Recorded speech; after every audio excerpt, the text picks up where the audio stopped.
सर्वात आधी आपण या चॅप्टरचं बेसिक्स बघूयात. या चॅप्टरचं नाव आहे dual nature of matter and radiation. आता या ठिकाणी सर्वात आधी जर आपण बघितलं मॅटर, मॅटर जो आहे हा छोट्या पार्टिकल्स पासून तयार झालेला असतो. इन शॉर्ट आपण असं म्हणतो तो ऍटम्स पासून तयार झालेला असतो. म्हणजे मॅटर जो आहे तो आपल्याला या ठिकाणी पार्टिकल नेचर शो करत आहे. बरोबर आहे, कारण तो पार्टिकल पासून बनलेला आहे. त्यामुळे इन शॉर्ट मध्ये आपण काय म्हणतोय की मॅटर जो असणार आहे तो एक पार्टिकल नेचर शो करणार आहे. दुसरी गोष्ट रेडिएशन. आता रेडिएशन मध्ये जर आपण म्हटलं की लाईट, आता लाईट ज्या वेळेस एका जागेवरून दुसऱ्या जागेवरती जाणार आहे, त्याचं प्रपोगेशन होणार आहे, तर ते कोणत्या फॉर्म मध्ये होतं? ते होतं वेव्ह फॉर्म मध्ये. म्हणजे या ठिकाणी रेडिएशन जे आहे ते आपल्याला एक वेव्ह नेचर शो करत आहे. ठीक आहे. म्हणजे मॅटर जर असेल तर त्याने आपल्याला पार्टिकल नेचर शो केलेलं आहे. रेडिएशन असेल, आता रेडिएशन मध्ये जे इलेक्ट्रोमॅग्नेटिक वेव्ह असतात बघा, इलेक्ट्रोमॅग्नेटिक वेव्ह मध्ये गॅमा रेज असतील, रेडिओ वेव्ह असतील, मायक्रोवेव्ह असतील, इन्फ्रारेड वेव्ह असतील, नाही हे सर्व काय आहे? हे सर्व इलेक्ट्रोमॅग्नेटिक वेव्ह आहेत. आणि हे इलेक्ट्रोमॅग्नेटिक वेव्ह आपल्याला एक प्रकारचं वेव्ह नेचर जे आहे ते शो करत असतात.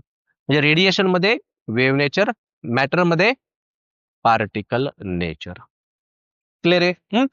परंतु काही एक्सपेरिमेंट्स हे असे परफॉर्म करण्यात आले, त्या एक्सपेरिमेंट्स मध्ये जर का मॅटर हा एका जागेवरून दुसऱ्या जागेवरती जर जात असेल तर त्याच्यासोबत काहीतरी वेवलेंथ जी आहे ती असोसिएटेड असते. म्हणजे त्याची स्वतःची त्या ठिकाणी काही ना काही वेवलेंथ असते.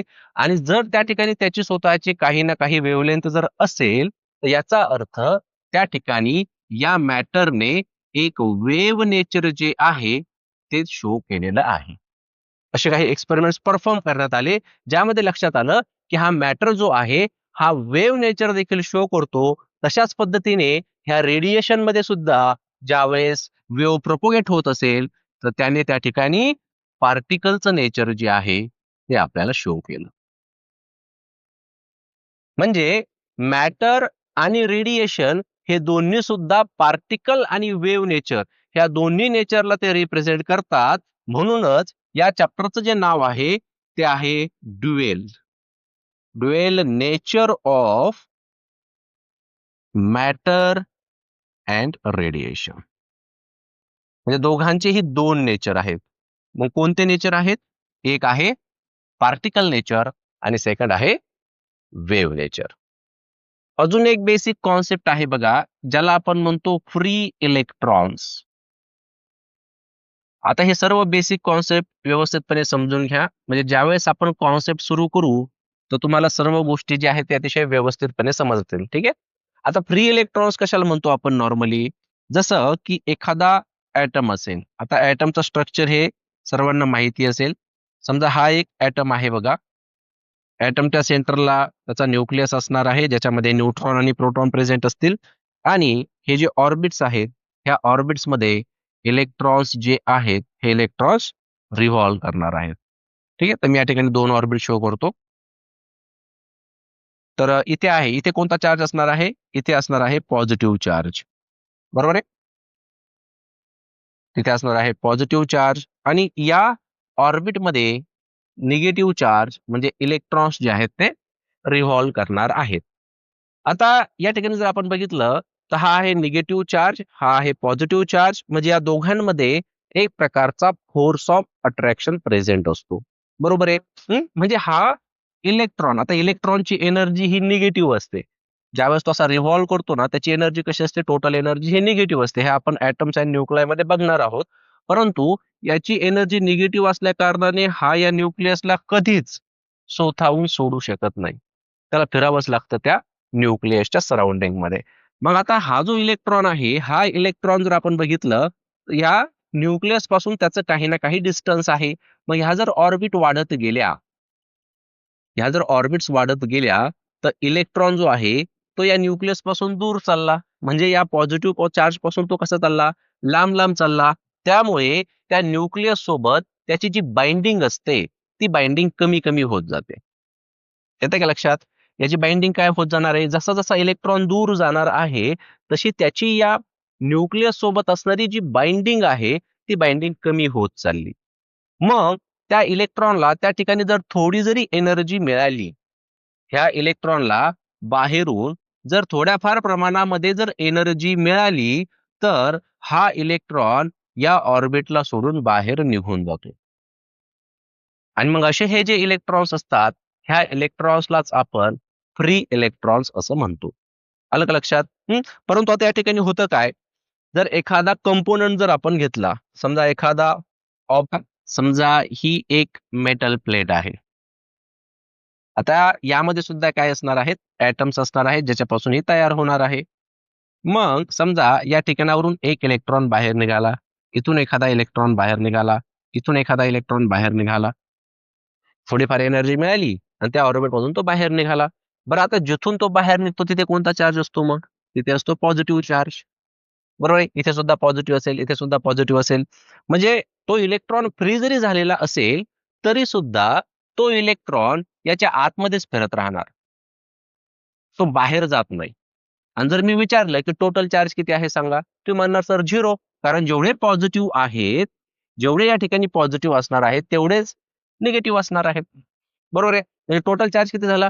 0. पण समजा या इलेक्ट्रॉनला जर इथून बाहेर निघायचं असेल, त्या मेटल सरफेसच्या बाहेर जर या इलेक्ट्रॉनला निघायचं असेल, तर हे बाकीचे जे आहेत ना ते त्याला निघू देत नाही. कारण आता तुम्ही विचार करा, इथे पॉझिटिव्ह चार्ज समजा तयार झालेला आहे. बरोबर आहे? मग जसा हा बाहेर निघण्याचा प्रयत्न करणार, हे बाकीचे पॉझिटिव्ह काय करतील? त्याला ओढून घेतील आतमध्ये. बरोबर नाही? कारण त्याच्याकडे अट्रॅक्टिव्ह फोर्स आहे. मग हा पॉझिटिव्ह चार्ज काय करेल? त्या इलेक्ट्रॉनला परत आतमध्ये ओढून घेईल. म्हणजे ह्या इलेक्ट्रॉनला जर याच्या बाहेर निघायचं असेल, तर त्या इलेक्ट्रॉनकडे खूप जास्त प्रमाणामध्ये एनर्जी असायला पाहिजे. बरोबर आहे की नाही? म्हणजे त्याच्याकडे असणारा जो फोर्स असेल, त्याच्याकडे असणारी जी एनर्जी असेल, ती एवढी असायला पाहिजे, की याने ओढलं जरी तरी तो आतमध्ये नाही आला पाहिजे. ठीक आहे, त्याला आपण म्हणतो ejection of electron from the metal surface. म्हणजे इलेक्ट्रॉन या मेटल सरफेस पासून ज्या पद्धतीने बाहेर निघणार आहे, ती एनर्जी किती असणार आहे, त्या ठिकाणी त्याची फ्रिक्वेन्सी किती असणार आहे, वेव्हलेंथ किती असणार आहे, ह्या सगळ्या गोष्टी आपल्याला शिकायच्या आहेत. ठीक आहे. मग बेसिक गोष्ट लक्षात ठेवा या ठिकाणी, ह्या इलेक्ट्रॉनला जर बाहेर निघायचं असेल तर याच्याकडे काय असायला पाहिजे, एक एनर्जी असायला पाहिजे. असा फास्टली निघून गेला पाहिजे तो त्या ठिकाणावर. आलं का लक्षात?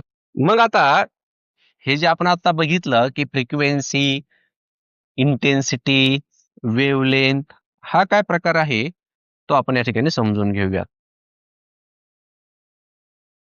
सर्वात आधी या ठिकाणी बघा, आपण समजून घेऊयात की इंटेन्सिटी म्हणजे काय. Intensity of light. यामध्ये intensity of light, frequency of light आणि वेव्हलेंथ ऑफ लाईट यामध्ये अजिबात कन्फ्युजन होऊ द्यायचं नाही. हा कॉन्सेप्ट तुम्हाला व्यवस्थित एकदा समजला की यावरती आलेला प्रश्न तुम्हाला स्वतःहून व्यवस्थितपणे सोडवता येईल. आता इंटेन्सिटी काय असते बघा. इंटेन्सिटी आपण कशाला म्हणतो, समजा आपल्याकडे ते बल्ब असायचे बघा, जुने बल्ब नाही का. एखादा असायचा 60 वॅटचा, एक असायचा 100 वॅटचा, एखादा असेल 200 वॅटचा, नाही का. हे बल्ब्स असायचे. बरोबर आहे. म्हणजे यांची पॉवर झाली. बरोबर आहे की नाही? बरं, आता लाईट ज्यावेळेस एखाद्या ठिकाणी इमिट होत असेल, तर हा लाईट कोणत्या फॉर्ममध्ये इमिट होतो? हा इमिट होत असतो बंडल्स किंवा पॅकेट्सच्या फॉर्ममध्ये. ठीक आहे. एक टर्म आहे बघा, लक्षात ठेवायची. कधी-कधी डेफिनेशन पण त्याची विचारली जाते, की फोटॉन्स कशाला म्हणतात? आता फोटॉन्स म्हणजे काय आहे? फोटॉन्स म्हणजे एक प्रकारची एनर्जीच आहे. Energy in the form of packets or bundles. म्हणजे ज्यावेळेस समजा एखादा बल्ब असेल, ठीक आहे. मग ह्या बल्ब पासून जी एनर्जी बाहेर निघणार आहे, ती कशी असणार आहे? तशी पॅकेट्सच्या फॉर्ममध्ये असणार आहे किंवा बंडल्सच्या फॉर्ममध्ये असणार आहे. अशा पद्धतीने. हं. मग आता आपण जर म्हटलं, की आपल्याला त्याच्या इंटेन्सिटी बद्दल बोलायचं आहे. मग आता आपण या ठिकाणी काय म्हणणार? ठीक आहे, 60 वॅटचा आपण पहिल्यांदा बल्ब लावला. त्यामधून काही ना काही लाईट आपल्याला भेटणार आहे आणि त्या लाईटची काही ना काही इंटेन्सिटी असणार आहे. बरोबर आहे. जर आपण 100 वॅटचा लावला तर? 100 वॅटचा लावल्यानंतर या ठिकाणी ही जी एनर्जी बाहेर येत आहे ही जास्त असणार आहे, याची क्वांटिटी जास्त असणार आहे. जर 200 वॅटचा लावलं तर त्याच्यापेक्षा जास्त असणार आहे. येते का लक्षात? म्हणजे आपण सिम्पली काय करतोय, जर आपल्याला इंटेन्सिटी बोलायची असेल तर आपण सिम्पली त्याला पॉवरच्या फॉर्म मध्ये या ठिकाणी रिप्रेझेंट करतोय. एखाद्याची पॉवर वाढत असेल, एखाद्या लाईटची पॉवर वाढत असेल तर त्या ठिकाणी असणारी त्याची इंटेन्सिटी जी आहे ती वाढणार आहे. ठीक आहे. मग आता ही जी एनर्जी आहे ना बघा, ही एनर्जी जी या बल्ब पासून बाहेर निघते, ह्या एनर्जीला फाइंड आउट करण्यासाठी एक फॉर्म्युला आहे. त्याला आपण कॉमनली एनर्जी ऑफ फोटॉन असं म्हणतो आणि ही एनर्जी ऑफ फोटॉन आपण एच इंटू न्यू या फॉर्म्युल्याने फाइंड आउट करतो. आता या ठिकाणी हा जो एच असतो, या एच ला आपण प्लांक्स कॉन्स्टंट असं म्हणणार आहोत. याची फिक्स व्हॅल्यू असते 6.63 इंटू 10 टू द पॉवर -34. ते आपण पुढे घेऊयात. आणि हा जो न्यू असतो ना, या न्यूला म्हणतात फ्रिक्वेन्सी. न्यू म्हणजे काय या ठिकाणी? याचा अर्थ आहे फ्रिक्वेन्सी, विसरू नका. म्हणजे इन शॉर्ट तुम्ही असं म्हणू शकता की फोटॉन्सची जी एनर्जी असते ही फ्रिक्वेन्सी सोबत डायरेक्टली प्रोपोर्शनल असते. जर एखाद्या ठिकाणी लाईटची फ्रिक्वेन्सी वाढत असेल तर त्या ठिकाणी असणारी जी फोटॉन्सची एनर्जी आहे ती देखील वाढणार आहे. आणि वेव्हलेंथ आणि फ्रिक्वेन्सीचं सुद्धा एक नातं आहे बघा. काय नातं आहे? Lambda is equals to C upon nu. नाही का? 10वीला पण तुमचा हा फॉर्म्युला झालेला आहे. लॅम्डा म्हणजे वेव्हलेंथ, न्यू म्हणजे फ्रिक्वेन्सी आणि सी म्हणजे स्पीड ऑफ लाईट. म्हणजे या ठिकाणी lambda is inversely proportional to nu. एखाद्या ठिकाणी जर फ्रिक्वेन्सी जास्त असेल तर समजून घ्यायचं त्या ठिकाणी असणारी वेव्हलेंथ ही कमी असणार आहे. ठीक आहे.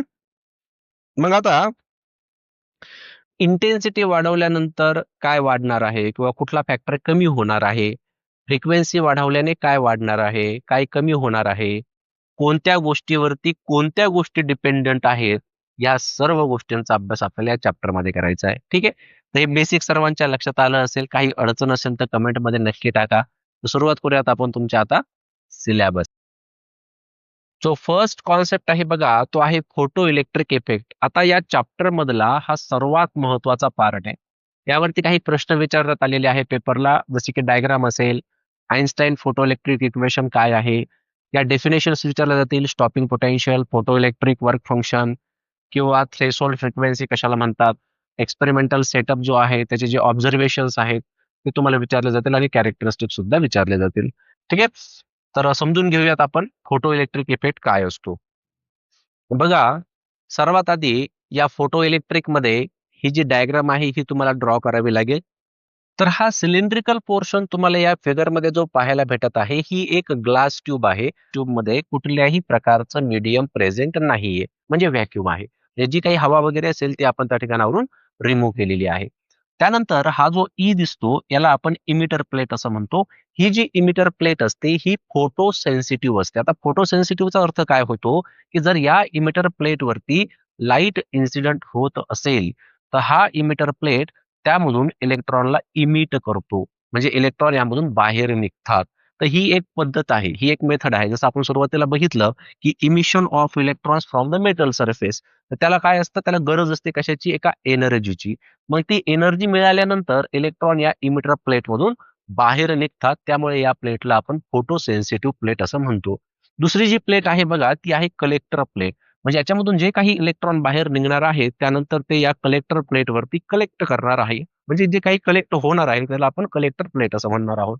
नॉर्मली तुम्ही याला एनोड आणि याला कॅथोड असं देखील म्हणू शकता.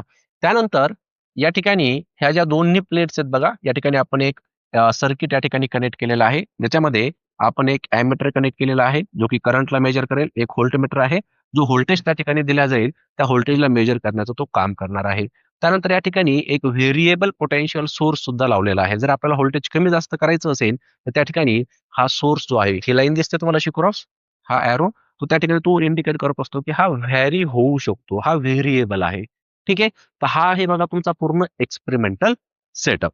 आता आपण याची बघूयात वर्किंग. आता वर्किंग मध्ये काय काय घटना घडतील त्या एकदा व्यवस्थितपणे समजून घ्या. सर्वात आधी या ठिकाणी आपण एक सोर्स ठेवूयात. इकडे एक सोर्स आहे समजा. कन्सिडर करूयात या ठिकाणी एक सोर्स ठेवलेला आहे, लाईट सोर्स आहे. आणि याच्यापासून एनर्जी जी आहे ती बाहेर निघत आहे. ठीक आहे. तर मोनोक्रोमॅटिक लाईट, मोनोक्रोमॅटिकचा अर्थ काय होतो, ज्याची वेव्हलेंथ एक असते, अशा लाईटला आपण मोनोक्रोमॅटिक लाईट असं म्हणतो. आता या ठिकाणावरून काय झालं, या ठिकाणावरून हा जो लाईट आहे, हा लाईट या इमिटर प्लेटवरती इन्सिडेंट झाला. ठीक आहे. आता व्यवस्थितपणे समजून घ्या या ठिकाणी काय प्रोसेस होते. आता ही जी इमिटर प्लेट आहे बघा, या इमिटर प्लेटमध्ये आता आपल्याला माहिती आहे, ही इमिटर प्लेट कशापासून बनलेली आहे? ॲटम्स पासून. ठीक आहे. म्हणजे यांच्यामध्ये इलेक्ट्रॉन प्रेझेंट असणार आहे. मग आपण या ठिकाणी काय केलं, हा जो लाईट आहे, हा लाईट लावला. आता सुरुवातीला इमॅजिन करा, या ठिकाणी हा जो लाईट आपण लावलेला होता, याची समजा पॉवर होती 10 वॅट. ठीक आहे.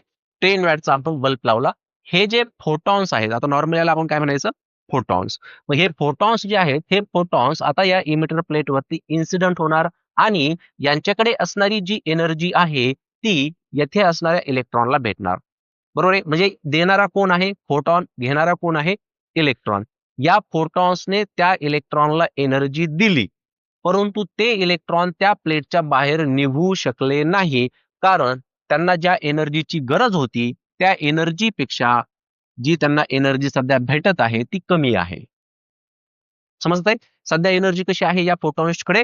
कमी आहे. ती एनर्जी त्यांनी इलेक्ट्रॉनला दिली, पण तो इलेक्ट्रॉन या मेटल सरफेसच्या बाहेर निघाला नाही. मग आपण काय केलं? आपण याची एनर्जी वाढवली.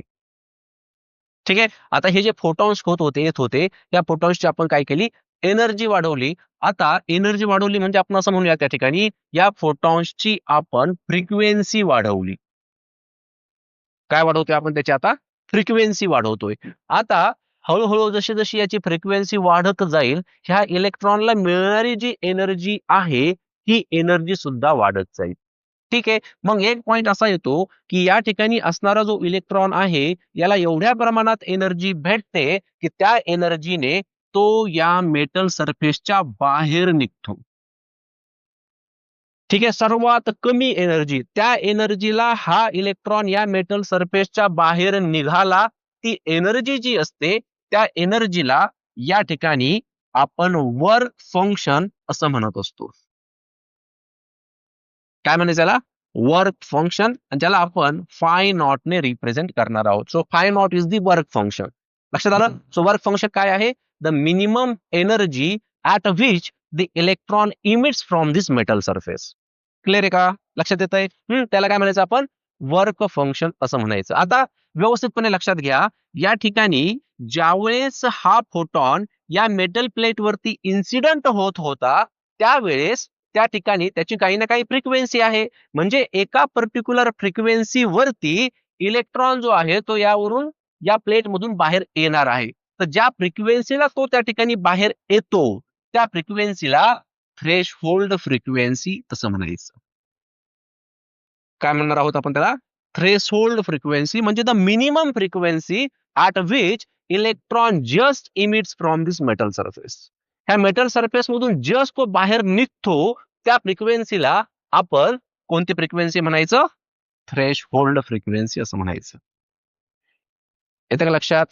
दोन गोष्टी क्लिअर झाल्या पाहिजे इथे. पहिली गोष्ट म्हणजे वर्क फंक्शन कशाला म्हणतात? वर्क फंक्शन म्हणजे सर्वात कमी एनर्जी, ज्या एनर्जीला इलेक्ट्रॉन हा बाहेर निघतो, ज्या फ्रिक्वेन्सीला तो बाहेर निघतो, त्या फ्रिक्वेन्सीला थ्रेशहोल्ड फ्रिक्वेन्सी म्हणायचं. ज्या एनर्जीला तो बाहेर निघतो, त्या एनर्जीला वर्क फंक्शन असं म्हणायचं.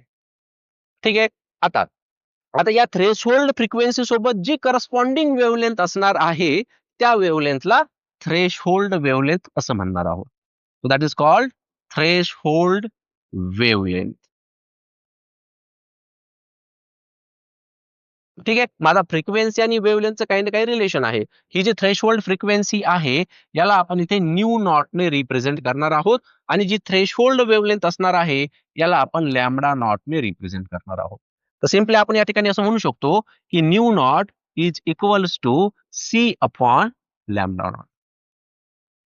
यांच्या डेफिनेशन्स देखील पेपरला विचारल्या जातात, ज्या तुम्हाला व्यवस्थितपणे माहिती पाहिजे. ठीक आहे. आता तुम्हाला कॉन्सेप्ट लक्षात आला. वर्क फंक्शन म्हणजे काय आहे? वर्क फंक्शन म्हणजे सर्वात कमी एनर्जी आहे, ज्या एनर्जीला इलेक्ट्रॉन या मेटल सरफेसच्या बाहेर निघणार आहे, ज्या फ्रिक्वेन्सीला तो बाहेर निघणार आहे, त्या फ्रिक्वेन्सीला आपण थ्रेशहोल्ड फ्रिक्वेन्सी असं म्हणणार आहोत आणि करस्पॉन्डिंग टू दॅट फ्रिक्वेन्सी जी काही वेव्हलेंथ त्या ठिकाणी असणार आहे, त्या वेव्हलेंथला आपण थ्रेशोल्ड वेव्हलेंथ असं म्हणणार आहोत. आता व्यवस्थितपणे लक्ष द्या काय घटना घडते. आता एक गोष्ट आपल्याला क्लिअर झाली की थ्रेशोल्ड फ्रिक्वेन्सी म्हणजे अशी फ्रिक्वेन्सी ज्या फ्रिक्वेन्सीवरती इलेक्ट्रॉन बाहेर निघतील. ठीक आहे. आता आपण काय करायला लागलो, आपण आता फ्रिक्वेन्सी हळूहळू वाढवायला सुरुवात करायला लागलो. थोडी फ्रिक्वेन्सी आपण वाढवली. ठीक आहे. आणि इलेक्ट्रॉन जे आहे हे इलेक्ट्रॉन यामधून बाहेर निघाले. आता सुरुवातीला लक्षात ठेवा, जी थ्रेशोल्ड फ्रिक्वेन्सी असते त्यावरती इलेक्ट्रॉन जस्ट इमिट होतो, बाहेर येतो. पण याची जी कायनेटिक एनर्जी असते ती खूप कमी असते. येते का लक्षात? याची कायनेटिक एनर्जी खूप कमी असते. हळूहळू आपण काय करायला लागलो, आता या ठिकाणी याची फ्रिक्वेन्सी वाढवायला लागलो. ठीक आहे. तुम्हाला माहिती आहे एनर्जी ऑफ फोटॉनचा फॉर्म्युला काय असतो? एनर्जी ऑफ फोटॉन असतो H इंटू न्यू. बरोबर आहे. म्हणजे इथे एनर्जी कशावरती डिपेंड आहे? फ्रिक्वेन्सीवरती. जर मी इथे फ्रिक्वेन्सी वाढवली तर या फोटॉन्सची एनर्जी वाढणार आहे. फोटॉन्सची एनर्जी वाढली की तीच एनर्जी इलेक्ट्रॉनला भेटणार आहे. म्हणजे इलेक्ट्रॉन जो बाहेर येणार आहे त्याची एनर्जी सुद्धा वाढणार आहे, जी आता आपण कन्सिडर करणार आहोत वर्क फंक्शन पेक्षा जास्त आहे. ठीक आहे. म्हणजे पहिल्यांदा आपण असं म्हणूयात की ही जी एनर्जी या इलेक्ट्रॉनला भेटत होती ती आता 2 पार्ट मध्ये डिव्हाइड होणार आहे. त्या एनर्जीचा पहिला पार्ट कुठे खर्च झाला? त्या एनर्जीचा पहिला पार्ट या इलेक्ट्रॉनला बाहेर येण्यासाठी खर्च झाला. ज्याला आपण काय म्हणालो? ज्याला आपण वर्क फंक्शन असं म्हणालो. आणि उरलेली एनर्जी कोणती असणार आहे? उरलेली जी एनर्जी असणार आहे ती त्या इलेक्ट्रॉनची कायनेटिक एनर्जी असणार आहे. म्हणजे जी सेकंड पार्ट असणार आहे त्या एनर्जीचा तो त्या इलेक्ट्रॉनच्या कायनेटिक एनर्जी मध्ये खर्च होणार आहे. येते का लक्षात? मग जर आता इथे जर आपण याची एनर्जी वाढवली, याची जर एनर्जी वाढवली फोटॉन्सची, त्याच्यामधून जो इलेक्ट्रॉन बाहेर येईल त्याची सुद्धा एनर्जी वाढेल. म्हणजे हा इलेक्ट्रॉन काय होणार? हा इलेक्ट्रॉन आता या कलेक्टर प्लेटकडे जायला सुरुवात करणार. तुम्ही जेवढी फ्रिक्वेन्सी वाढवत जाणार आहे, तेवढ्या फास्टली हा जाणार आहे. इन शॉर्ट तुम्ही असं म्हणू शकता, की जर याची एनर्जी वाढली, तर तो इलेक्ट्रॉन बाहेर येतो. तो ज्या स्पीडने जातो, ज्या व्हेलॉसिटीने जातो, ती व्हेलॉसिटी सुद्धा वाढते. कारण त्याची कायनेटिक एनर्जी वाढते म्हणून व्हेलॉसिटी सुद्धा वाढते. ठीक आहे. तर या ठिकाणी काय बघितलं आपण? या ठिकाणी आपण असं बघितलं, की आता जी एनर्जी ऑफ फोटॉन होती, ती एनर्जी ऑफ फोटॉन 2 जागेवरती डिव्हाईड झालेली आहे. पहिला पार्ट त्याचा याला बाहेर काढण्यासाठी, कुणाला? इलेक्ट्रॉनला. इलेक्ट्रॉनला या मेटल सरफेसच्या बाहेर काढण्यासाठी आणि दुसरं त्याची कायनेटिक एनर्जी वाढवण्यासाठी. पेपरला प्रश्न असतो, जर तुम्ही फ्रिक्वेन्सी वाढवली तर या इमिटेड इलेक्ट्रॉन्सची कायनेटिक एनर्जी वाढेल का? वाढणार. फ्रिक्वेन्सी वाढवल्यानंतर एनर्जी त्याची वाढणार. दुसरा प्रश्न असा आहे, की जर आपण याची इंटेन्सिटी वाढवली तर काय घडणार? आपण काय काय वाढवतोय आता? आता इंटेन्सिटी. आता फ्रिक्वेन्सी तशीच ठेवायची आपल्याला. आता फ्रिक्वेन्सीमध्ये काहीही चेंजेस करायचे नाही. फक्त याची काय करायची? इंटेन्सिटी वाढवायची. आता इंटेन्सिटी वाढवायची म्हणजे पहिल्यांदा समजा मी 10 वॅटचा बल्ब लावलेला होता. आता मी त्या ठिकाणी काय करतो? 50 वॅट करतो. पॉवर वाढवली आपण त्याची. म्हणजे यांच्यामधून जे आता फोटॉन्स बाहेर येणार आहेत, ते जास्त प्रमाणामध्ये असणार आहे. बरोबर आहे. पण त्याची फ्रिक्वेन्सी बदलली का आपण? नाही. फ्रिक्वेन्सी बदललेली नाही. फक्त पहिल्यांदा जे आता फोटॉन येत होते, त्याच्यापेक्षा जास्त फोटॉन येतील. समजा इमॅजिन करा 10 वॅट होते, तर 10 फोटॉन येत होते. 50 वॅट लावलं, 50 वॅट लावलं, तर 50 फोटॉन्स यायला लागले. बरोबर आहे. म्हणजे यांच्यामधून बाहेर येणाऱ्या इलेक्ट्रॉन्सची फक्त संख्या वाढणार आहे. व्यवस्थितपणे समजून घ्या हा पॉइंट. इथे जर आपण इंटेन्सिटी वाढवली, तर इंटेन्सिटी वाढल्यामुळे हे फोटॉन्सची संख्या वाढणार आहे. नंबर ऑफ फोटॉन्स वाढणार आहे. नंबर ऑफ फोटॉन्स वाढले, की ते इलेक्ट्रॉन्स या ठिकाणी जे काही आहे, त्या इलेक्ट्रॉन्सची संख्या वाढणार आहे. पण एनर्जी वाढली का? नाही, एनर्जी तेवढीच आहे. जी एनर्जी आधी होती, तेवढीच एनर्जी अजून त्या इलेक्ट्रॉनची असणार आहे. फक्त यांच्या संख्येमध्ये आता वाढ होणार आहे. त्यामुळे इंटेन्सिटीमुळे त्या इलेक्ट्रॉनची कायनेटिक एनर्जी वाढत नाही. इंटेन्सिटीमुळे फक्त नंबर ऑफ इलेक्ट्रॉन्स जे असतात ते वाढतात. म्हणजे फोटो करंट वाढतो. आलं का लक्षात? आणि त्यासोबत अजून एक गोष्ट लक्षात घ्यायची आपल्याला या ठिकाणी, की आता हे जे इलेक्ट्रॉन या कलेक्टर प्लेटकडे जाणार आहेत, या सर्व इलेक्ट्रॉनची कायनेटिक एनर्जी सारखी असणार आहे की डिफरंट असणार आहे? करा थोडा विचार. काय असेल? इलेक्ट्रॉनची जी एनर्जी आहे, ती प्रत्येक इलेक्ट्रॉनची एनर्जी सेम असेल की डिफरंट असेल? जसं की समजा आपण एखादी प्लेट कन्सिडर करूयात. ही समजा प्लेट आहे ती. ठीक आहे. समजा ही इमिटर प्लेट आहे. आता या इमिटर प्लेटमध्ये काय असणार आहेत? इलेक्ट्रॉन्स असणार आहेत, फ्री इलेक्ट्रॉन्स असणार आहेत, बरोबर. समजा काही इलेक्ट्रॉन जे आहेत ते इथे सरफेस वरती आहे, ठीक आहे. काही इलेक्ट्रॉन्स आतमध्ये असतील त्याच्या आतमध्ये, बरोबर आहे. आता या ठिकाणी काय होतं, या ठिकाणी लाईट जो आहे तो या मेटल प्लेट वरती इन्सिडेंट होतो आणि ते काय घेऊन आलेले आहेत, हे फोटॉन्स काय घेऊन आलेले आहेत, एनर्जी घेऊन आलेले आहेत. ही एनर्जी ज्या वेळेस या इलेक्ट्रॉनला भेटती, आता जे इलेक्ट्रॉन या सरफेस वरती आहेत बघा, यांना एनर्जी मिळाली, हे लगेच बाहेर निघाले. आणि ते इन्स्टंट प्रोसेस असते, याच्यामध्ये कुठल्याही प्रकारचा डिले होत नाही, कुठल्याही प्रकारचा टाइम लॅग नसतो. ठीक आहे, लक्षात ठेवा. मग यांनी काय केलं, यांच्याकडे जी काही एनर्जी होती ती एनर्जी त्यांनी या इलेक्ट्रॉनला दिली, या इलेक्ट्रॉनला ती एनर्जी मिळाली, हा इलेक्ट्रॉन बाहेर निघाला, त्याच्यामध्ये कुठल्याही प्रकारच्या एनर्जीचा लॉस झाला नाही, कारण तो सरफेस वरती होता. जशी एनर्जी मिळाली तसा तो बाहेर निघाला. पण याच्या आतमध्ये असणारा हा जो इलेक्ट्रॉन आहे बघा, ह्या इलेक्ट्रॉनला तर मेहनत करावी लागणार आहे, बरोबर आहे. कारण आता या ठिकाणी समजा एखाद्या इलेक्ट्रॉनला एनर्जी मिळाली देखील, मग आता या ठिकाणी याच्या आतमध्ये काय असणार आहे, याच्या आतमध्ये ऍटम्स असणार आहेत. याला बाहेर निघत असताना काय होणार आहे, काही ना काही अडथळा तयार होणार आहे. तो कोलाईड होईल ना, याच्यामध्ये असणारे काही आयन्स असतील, नाही का, यांच्यासोबत काय होईल, याचं कोलिजन होईल, तो धडकेल त्या ठिकाणी. धडकला म्हणजे काय झालं, कोलिजन झालं म्हणजे काय झालं, एनर्जीचा लॉस झाला. पण येणार तो बाहेरच आहे, परंतु ज्यावेळेस तो बाहेर येईल त्यावेळेस त्याची जी कायनेटिक एनर्जी असणार आहे ही याच्यापेक्षा काय असणार आहे, कमी असणार आहे. का? कारण याचा या ठिकाणी काय झालं, एनर्जीचा लॉस झाला. येतंय लक्षात? तर अशा प्रकारे आपण असं म्हणू शकतो या ठिकाणी, की ह्या इलेक्ट्रॉनची जी कायनेटिक एनर्जी आहे सर्व इलेक्ट्रॉन्सची ती सारखी नसणार आहे. सर्वात जास्त काहींची असणार आहे, जे सरफेस वरती प्रेझेंट असणार आहे, परंतु जे इकडे आतमध्ये असणार आहे, त्यांची कायनेटिक एनर्जी थोडीफार कमी असणार आहे. तर या ठिकाणी ह्या 2 गोष्टी आपल्याला क्लिअर होतात. पहिली गोष्ट म्हणजे जर आपण इंटेन्सिटी वाढवली, तर नंबर ऑफ फोटॉन्स वाढतात. जर आपण फ्रिक्वेन्सी वाढवली, तर इलेक्ट्रॉन्सची कायनेटिक एनर्जी वाढते. आलं का लक्षात? ठीक आहे.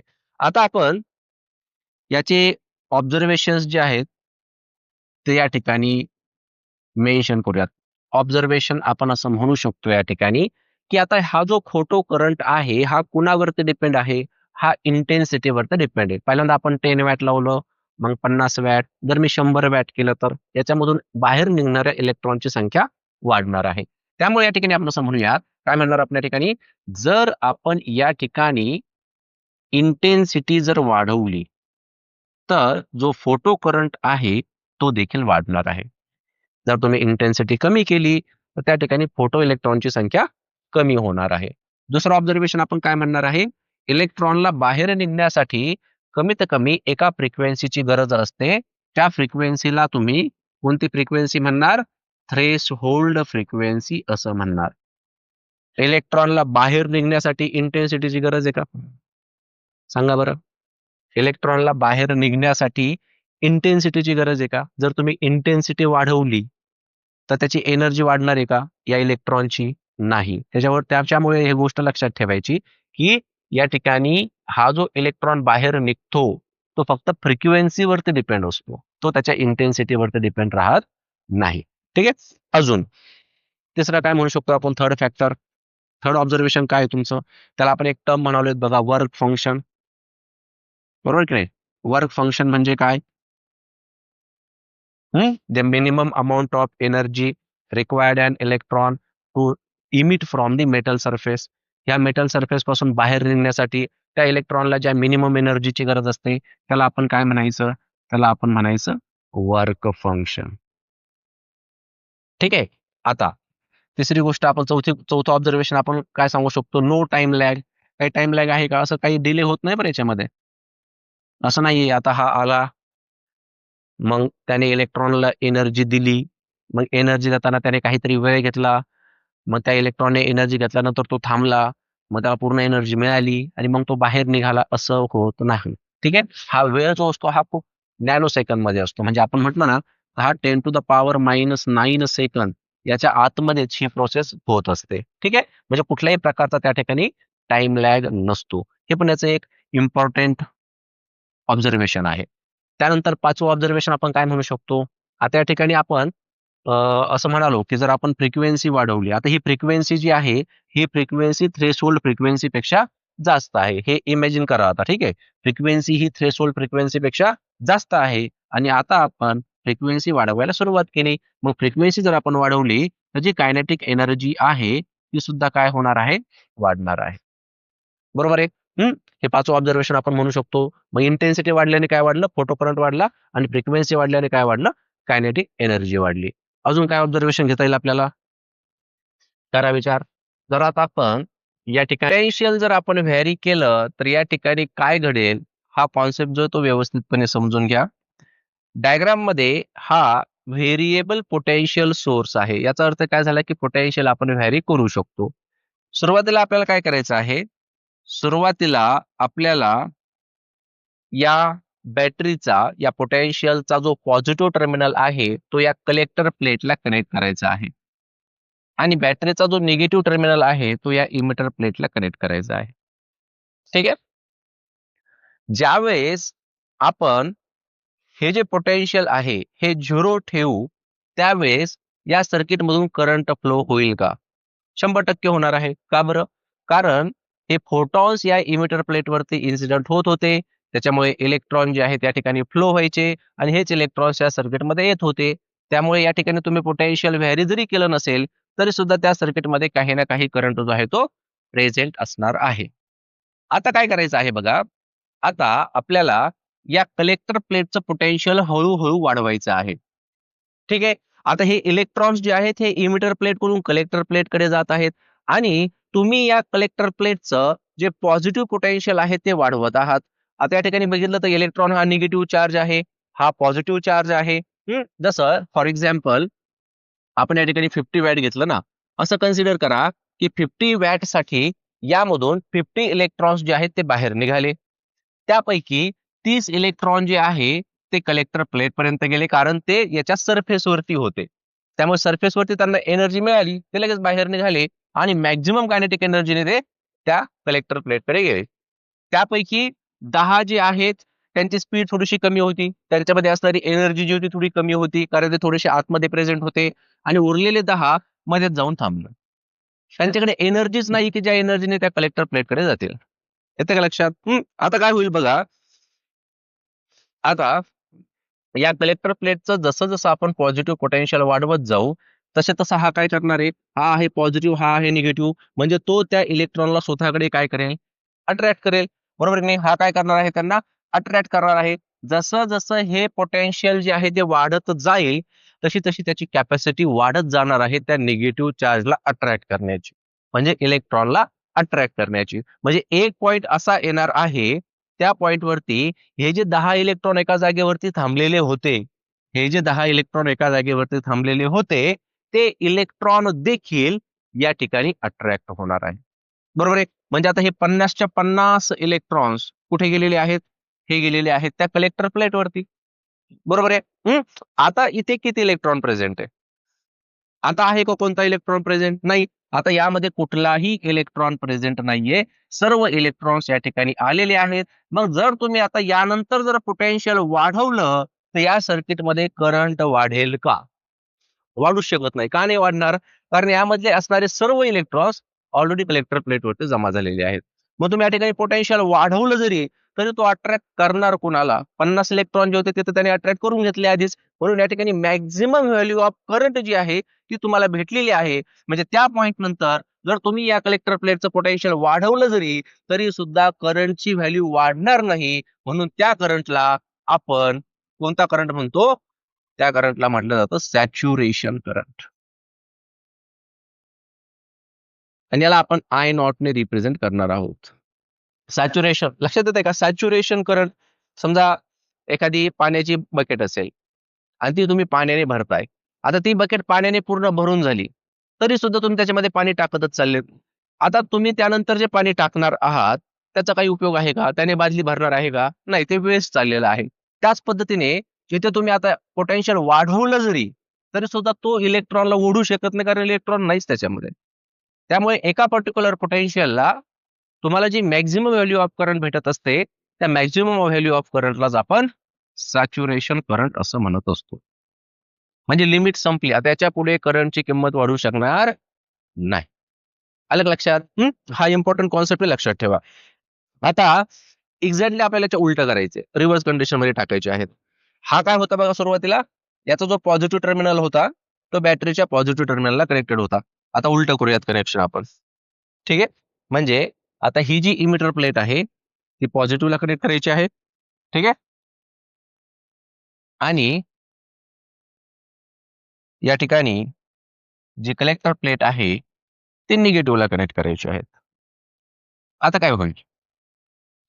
आता काय घटना घडेल? समजा आपण या ठिकाणी जर बघितलं तर सुरुवातीला पोटेन्शियल 0 आहे असं कन्सिडर करूया, आणि त्यावेळेस या सर्किट मधून काही ना काही करंट जो आहे तो फ्लो होणार आहे. हळूहळू आपण या कलेक्टर प्लेटचं निगेटिव्ह पोटेन्शियल वाढवायला सुरुवात केली. आता केस परत 30 घेऊयात. ठीक आहे, टोटल किती आहेत? समजा 50 इलेक्ट्रॉन आहेत. त्यापैकी 30 इलेक्ट्रॉन हे त्या कलेक्टर प्लेटकडे जात आहेत, म्हणजे जात आहेत, त्या ठिकाणून फ्लो होत आहेत. हे जे 10 आहेत यांची एनर्जी थोडी कमी आहे, कारण ते मेटल प्लेटच्या आतमधल्या बाजूला होते, आणि हे जे 10 आहेत हे मध्येच थांबलेले आहेत. ठीक आहे, आता व्यवस्थितपणे लक्ष द्या. आता या कलेक्टरचं जर निगेटिव्ह पोटेन्शियल आपण वाढवायला सुरुवात केली, इलेक्ट्रॉनचं नेचर सुद्धा निगेटिव्ह आहे. ज्यावेळेस इलेक्ट्रॉन या कलेक्टर प्लेटकडे येईल त्यावेळेस ही कलेक्टर प्लेट त्याला रिपेल करायला चालू करेल, कारण दोघांचं नेचर सेम झालं, दोघे निगेटिव्ह चार्जेस आहेत. त्यामुळे या ठिकाणी असणारा निगेटिव्ह चार्ज या निगेटिव्ह चार्जला काय करणार आहे? रिपेल करणार आहे, येऊ देणार नाही तो, बरोबर, ऑपच करेल.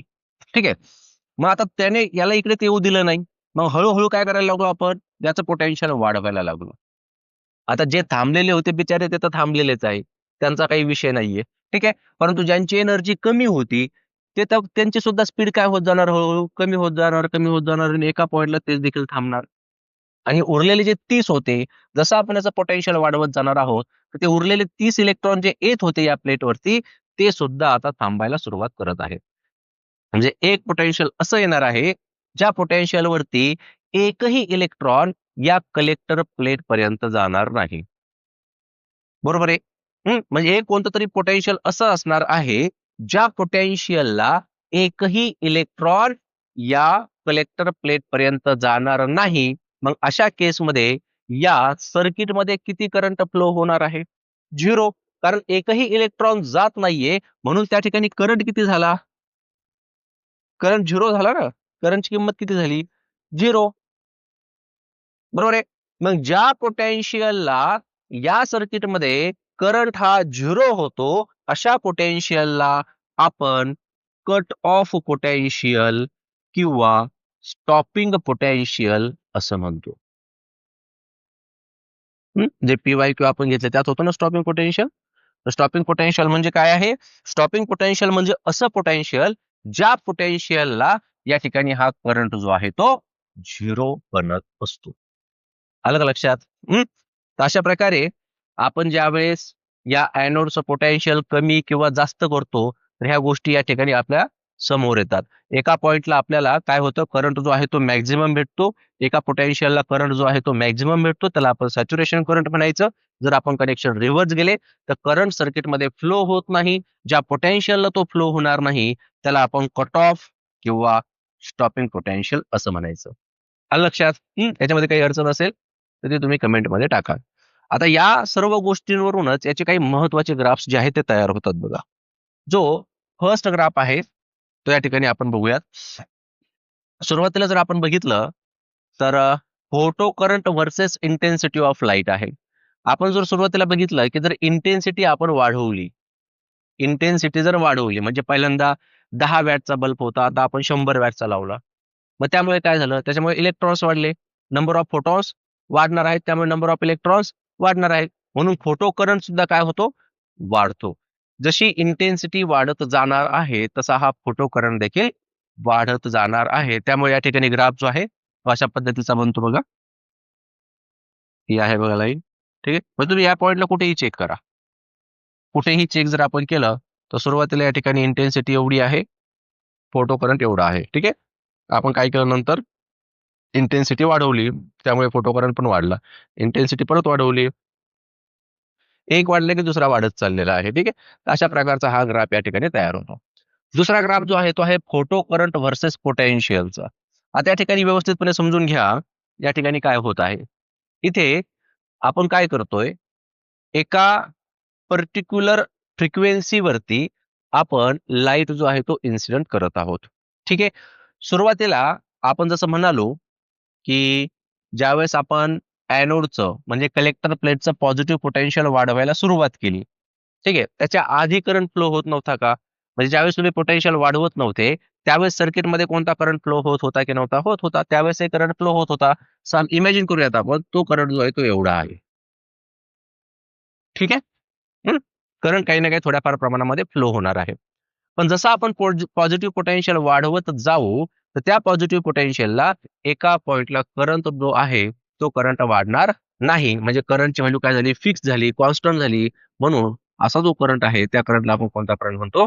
Saturation current. हा सॅच्युरेशन करंट असेल बघा त्याचा. बरोबर आहे. आणि जर आपण पोटेन्शियल कमी करत गेलो तर? कमी करत गेलो तर आपल्याला एक पॉइंट असा भेटणार आहे, ज्या पॉइंटला करंट आपल्याला 0 भेटणार आहे आणि त्या पोटेन्शियलला आपण कोणतं पोटेन्शियल म्हणायचं? Stopping potential. बरोबर आहे. आता आता हे एका इंटेन्सिटीसाठी झालं. तुम्ही समजा इंटेन्सिटी वाढवली. इंटेन्सिटी वाढवल्यामुळे काय होणार आहे? जो करंट आधी फ्लो होत होता, त्याचा मॅग्निट्यूड वाढणार आहे. त्यामध्ये सुद्धा एक सॅच्युरेशन करंट असणार आहे. बरोबर आहे? त्यामुळे सेकंड इंटेन्सिटीसाठी हा ग्राफ आहे बघा. सुरुवातीला सुद्धा काही ना काही करंट फ्लो होत होता. त्यानंतर काय झालं? याने सॅच्युरेशन करंट आहे ते या ठिकाणी शो केलं. इथे सुद्धा तेच. बरोबर आहे? पण ह्या तिघांचं स्टॉपिंग पोटेन्शियल जे आहे म्हणजे त्यांची एनर्जी वाढलेली होती का?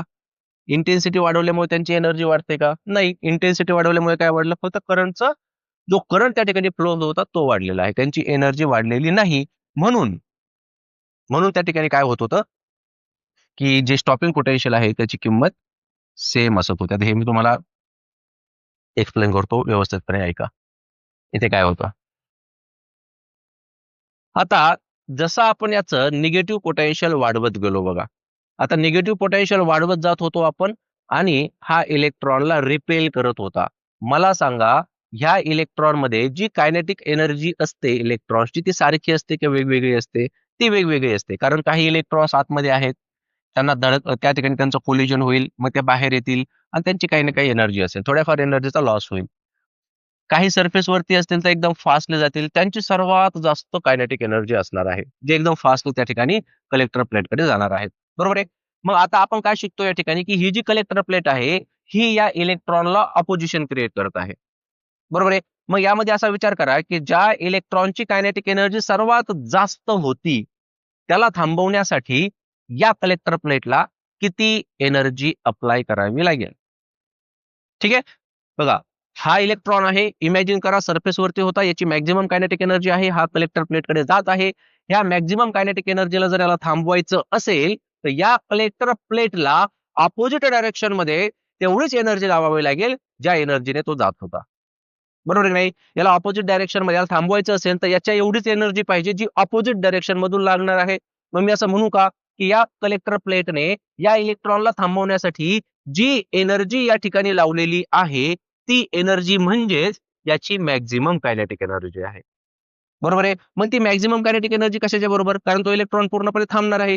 त्या पोटेन्शियलला इलेक्ट्रॉन पूर्णपणे थांबणार आहे. मग या ठिकाणी मी असं म्हणू का, की जी कायनेटिक एनर्जी असणार आहे, मॅक्सिमम कायनेटिक एनर्जी तेच म्हणजे काय असणार आहे? स्टॉपिंग पोटेन्शियल असणार आहे. बरोबर आहे की नाही? Maximum kinetic energy of electron त्याला थांबवण्यासाठी, ह्या इलेक्ट्रॉनला थांबवण्यासाठी ही प्लेट काय करते? एक पोटेन्शियल देते ना. ज्या पोटेन्शियलवरती हा इलेक्ट्रॉन थांबत आहे. मग ते स्टॉपिंग पोटेन्शियल किती? जेवढी या इलेक्ट्रॉनची मॅक्सिमम कायनेटिक एनर्जी होती तेवढीच. त्यामुळे या ठिकाणी रिलेशन काय बनतं? की मॅक्सिमम कायनेटिक एनर्जी कशाच्या बरोबर असणार आहे? स्टॉपिंग पोटेन्शियलच्या बरोबर असणार आहे. आणि स्टॉपिंग पोटेन्शियल किती असतं? ते असतं E इंटू व्ही नॉट. ठीक आहे. आता E इंटू व्ही नॉट जसं आपण इलेक्ट्रोस्टॅटिक्समध्ये एक फॉर्म्युला घेतला होता बघा. W is equals to Q into V. त्याचा अर्थ काय झाला? याचा अर्थ झाला, की जर तुम्ही Q एवढ्या चार्जवरती व्ही इतकं पोटेन्शियल अप्लाय करत असेल, तर त्या ठिकाणी तो चार्ज जे वर्क परफॉर्म करणार आहे, ते Q इंटू व्ही इतकं असतं आणि तेच त्याच्या पोटेन्शियल एनर्जीमध्ये स्टोअर होत असतं. मग त्याच पद्धतीने या ठिकाणी आपण काय म्हणतोय, की स्टॉपिंग पोटेन्शियल म्हणजे सुद्धा काय आहे? E. E म्हणजे Qच आहे आणि व्ही नॉट म्हणजे V. E into V not कशाचा फॉर्म्युला झाला? स्टॉपिंग पोटेन्शियलचा. आणि तो कशाच्या बरोबर असणार आहे? तो असणार आहे मॅक्झिमम कायनेटिक एनर्जीच्या बरोबर. आलं का लक्षात? हं? मग इथे मी काय सांगतोय तुम्हाला, की सेकंड ग्राफमध्ये आपण काय वाढवतोय? फक्त इंटेन्सिटी वाढवतोय. मला सांगा, इंटेन्सिटी वाढल्याने ह्या इलेक्ट्रॉनच्या एनर्जीमध्ये काही फरक पडणार आहे का? काहीच फरक पडत नाही ना. तुम्ही इंटेन्सिटी वाढवल्यामुळे नंबर ऑफ इलेक्ट्रॉन्स वाढतील, पण ज्या एनर्जीने हे आधी जात होते त्याच एनर्जीने ते जाणार आहेत. जर तुम्हाला या एनर्जीमध्ये इन्क्रिमेंट हवी असेल, तर तुम्हाला येणाऱ्या फोटॉन्सची काय वाढवावी लागेल? फ्रिक्वेन्सी वाढवावी लागेल. जर तुम्ही फ्रिक्वेन्सी बदलली, तर मात्र स्टॉपिंग पोटेन्शियल बदलणार आहे. पण इंटेन्सिटी वाढवल्याने स्टॉपिंग पोटेन्शियल बदलेल का? नाही. त्यामुळे या तिघांचं जे स्टॉपिंग पोटेन्शियल आहे, ते या ठिकाणी सेम असणार आहे. आलं का लक्षात? ठीक आहे. 10 ग्राफ आहे बघा. यानंतरचा तिसरा जो ग्राफ आहे बघा, तो आहे photo current versus stopping potential. आता स्टॉपिंग पोटेन्शियल तर आपल्याला माहिती आहे. स्टॉपिंग पोटेन्शियल म्हणजे असं पोटेन्शियल ज्या पोटेन्शियलला करंट सर्किटमध्ये फ्लो होणं थांबवतो. ठीक आहे. मग आता इथे आपण काय करणार आहोत बघा. इथे आपण फ्रिक्वेन्सी बदलणार आहोत. ठीक आहे. सुरुवातीला फ्रिक्वेन्सी आहे समजा काहीतरी एक फ्रिक्वेन्सी आहे न्यू 1. फ्रिक्वेन्सी किती आहे? न्यू 1. नंतर फ्रिक्वेन्सी आहे न्यू 2. नंतर फ्रिक्वेन्सी न्यू 3. म्हणजे ही फ्रिक्वेन्सी सर्वात जास्त आहे. बरोबर आहे? थोडासा विचार करा. जर आपण या ठिकाणी सुरुवातीला 10 हर्ट्झ फ्रिक्वेन्सी ठेवली, तर याची एनर्जी सुद्धा तेवढीच असणार आहे. बरोबर आहे? आणि सर्किटमधून जो करंट फ्लो होणार आहे, तो तेवढाच होणार आहे. त्याच्याच कोरिलेशनमध्ये. जर मी हीच फ्रिक्वेन्सी 50 हर्ट्झ केली, त्याच्यामधून बाहेर निघणारे इलेक्ट्रॉन 50 हर्ट्झ आहेत आणि त्याच्याशी कोरिलेटेड जो करंट आहे तो सर्किटमधून फ्लो होणार आहे. त्यानंतर मी 100 केली म्हणजे मी काय करत चाललोय? फ्रिक्वेन्सी वाढवत चाललोय. फ्रिक्वेन्सी वाढवल्यामुळे एनर्जी वाढली. एनर्जी वाढल्यामुळे प्रत्येक वेळेस या प्लेटला त्या इलेक्ट्रॉनला थांबवण्यासाठी जी एनर्जी अपोजिट डायरेक्शनमध्ये लावावी लागते, ती एकच आहे का वेगवेगळी आहे? ती वेगवेगळी आहे. का? कारण याची एनर्जी बदलते ना. तुम्ही याची फ्रिक्वेन्सी हळू वाढवत जाताय. म्हणजे ह्या इलेक्ट्रॉनची कायनेटिक एनर्जी बदलते. या इलेक्ट्रॉनची कायनेटिक एनर्जी बदलते म्हणून याला बदलावं लागतं. म्हणून इथे स्टॉपिंग पोटेन्शियल काय होतं? व्हॅरी होतं. इथे काय होतं? स्टॉपिंग पोटेन्शियल व्हॅरी होतं. बघा. हे काय आहे? -V01, -V02, -V03. याचा अर्थ काय झाला? याचा अर्थ जर आपण फ्रिक्वेन्सी बदलत गेलो, तर स्टॉपिंग पोटेन्शियलची व्हॅल्यू जी आहे ती बदलणार आहे. ठीक आहे. चौथा ग्राफ लक्षात घ्या. चौथ्या ग्राफमध्ये काय? Stopping potential versus frequency. आता स्टॉपिंग पोटेन्शियल आणि फ्रिक्वेन्सी यांचं काय रिलेशन आहे विचार करा. जर आपण फ्रिक्वेन्सी वाढवली, तर आपण एक्स ऍक्सिस वरती घेतलेली आहे फ्रिक्वेन्सी, म्हणजे इकडे आपण काय चाललो? फ्रिक्वेन्सी वाढवत चाललोय. तर जशी जशी आपण फ्रिक्वेन्सी वाढवत जाणार आहोत, तसं तसं त्या ठिकाणी असणारं स्टॉपिंग पोटेन्शियल सुद्धा वाढत जाणार आहे. इथे काय होतं? इथे सॅच्युरेशन करंट मात्र कॉन्स्टंट होता. एक फिक्स व्हॅल्यू होती त्या सॅच्युरेशन करंटची. इथे मात्र काय होणार आहे? आता हे जे आहे फाय नॉट 1 किंवा फाय नॉट डॅश हे जे रिप्रेझेंटेशन आहे, हे डिफरंट मटेरियलसाठी आहे बघा. प्रत्येक मटेरियलचा जो वर्क फंक्शन असतो हा डिफरंट असतो. कारण प्रत्येक मटेरियलच्या ज्या प्रॉपर्टीज असतात त्या वेगवेगळ्या असतात. काही ठिकाणी काही ठिकाणी म्हणजे जसं की आता या ठिकाणी हे जे तुम्ही मटेरियल यूज करता हे महत्वाचं आहे ना. काही इलेक्ट्रॉन लगेच बाहेर निघतात. काही मेटलची प्रॉपर्टी असते की इलेक्ट्रॉन ते लगेच इमिट होतात. काही लवकर निघत नाही. काहीला जास्त एनर्जीची गरज असते. मग हा जो या ठिकाणी वर्क फंक्शन आहे, हा वर्क फंक्शन वेगवेगळा असू शकतो. या 2 मेटलसाठी आपण दाखवला. मेटल ए, मेटल बी. ठीक आहे. पण काही हरकत नाही. तुम्ही जर फ्रिक्वेन्सी वाढवत असाल तर त्या ठिकाणी स्टॉपिंग पोटेन्शियल सुद्धा काय होणार आहे? वाढणार आहे. ठीक आहे. असे हे 4 महत्वाचे ग्राफ्स आहेत बघा. जर तुम्हाला कुठे काही अडचण असेल तर ते तुम्ही कमेंटमध्ये नक्की टाका. आता यानंतरचा जो कॉन्सेप्ट आहे बघा, तो आहे failure of wave theory. Photoelectric इफेक्टला ही वेव्ह थेरी एक्सप्लेन नाही करू शकली. याच्या पाठीमागे काही कारण आहेत बघा. पहिली गोष्ट म्हणजे जी वेव्ह असते, समजा ही एक वेव्ह आहे आणि याला आपण काय म्हणतो? या वेव्हचं अँप्लिट्यूड म्हणतो. मॅक्सिमम डिस्प्लेसमेंट जी असते याला म्हटलं जातं अँप्लिट्यूड. तर हे जे अँप्लिट्यूड असतं, हे अँप्लिट्यूड त्या लाईटच्या इंटेन्सिटीच्या स्क्वेअर सोबत डायरेक्टली प्रपोर्शनल असतं. तर हा कॉन्सेप्ट सुपरपोजिशन ऑफ वेव्हज मध्ये आपला होणारच आहे, की अँप्लिट्यूड ऑफ वेव्ह जो आहे तो त्याची जी इंटेन्सिटी असणार आहे त्याच्या स्क्वेअर सोबत डायरेक्टली प्रोपोर्शनल असतं. म्हणजे एखाद्या वेव्हचे अँप्लिट्यूड जास्त आहे म्हणजे त्याची इंटेन्सिटी जास्त आहे. आता आपण समजा असं कन्सिडर करूयात, की अशा प्रकारे समजा एखादा मेटल आहे. हा मेटल सरफेस आहे आणि यावरती काय होत आहे? लाईट जो आहे तो इन्सिडेंट होत आहे. ठीक आहे. त्याच्यामध्ये काय असणार आहे? इलेक्ट्रॉन्स असणार आहे. तर पहिलं फेल होण्याचं कारण काय माहिती का? फेल्युअर ऑफ वेव्ह थेअरीमध्ये पहिलं कारण हे आहे, यांचं असं म्हणणं आहे, की जर आपण वेव्हची इंटेन्सिटी जर वाढवली, वेव्हची इंटेन्सिटी जर आपण वाढवली, तर यामध्ये जे इलेक्ट्रॉन्स असतात, यांना भेटणारी जी एनर्जी असते, ही एनर्जी वाढते.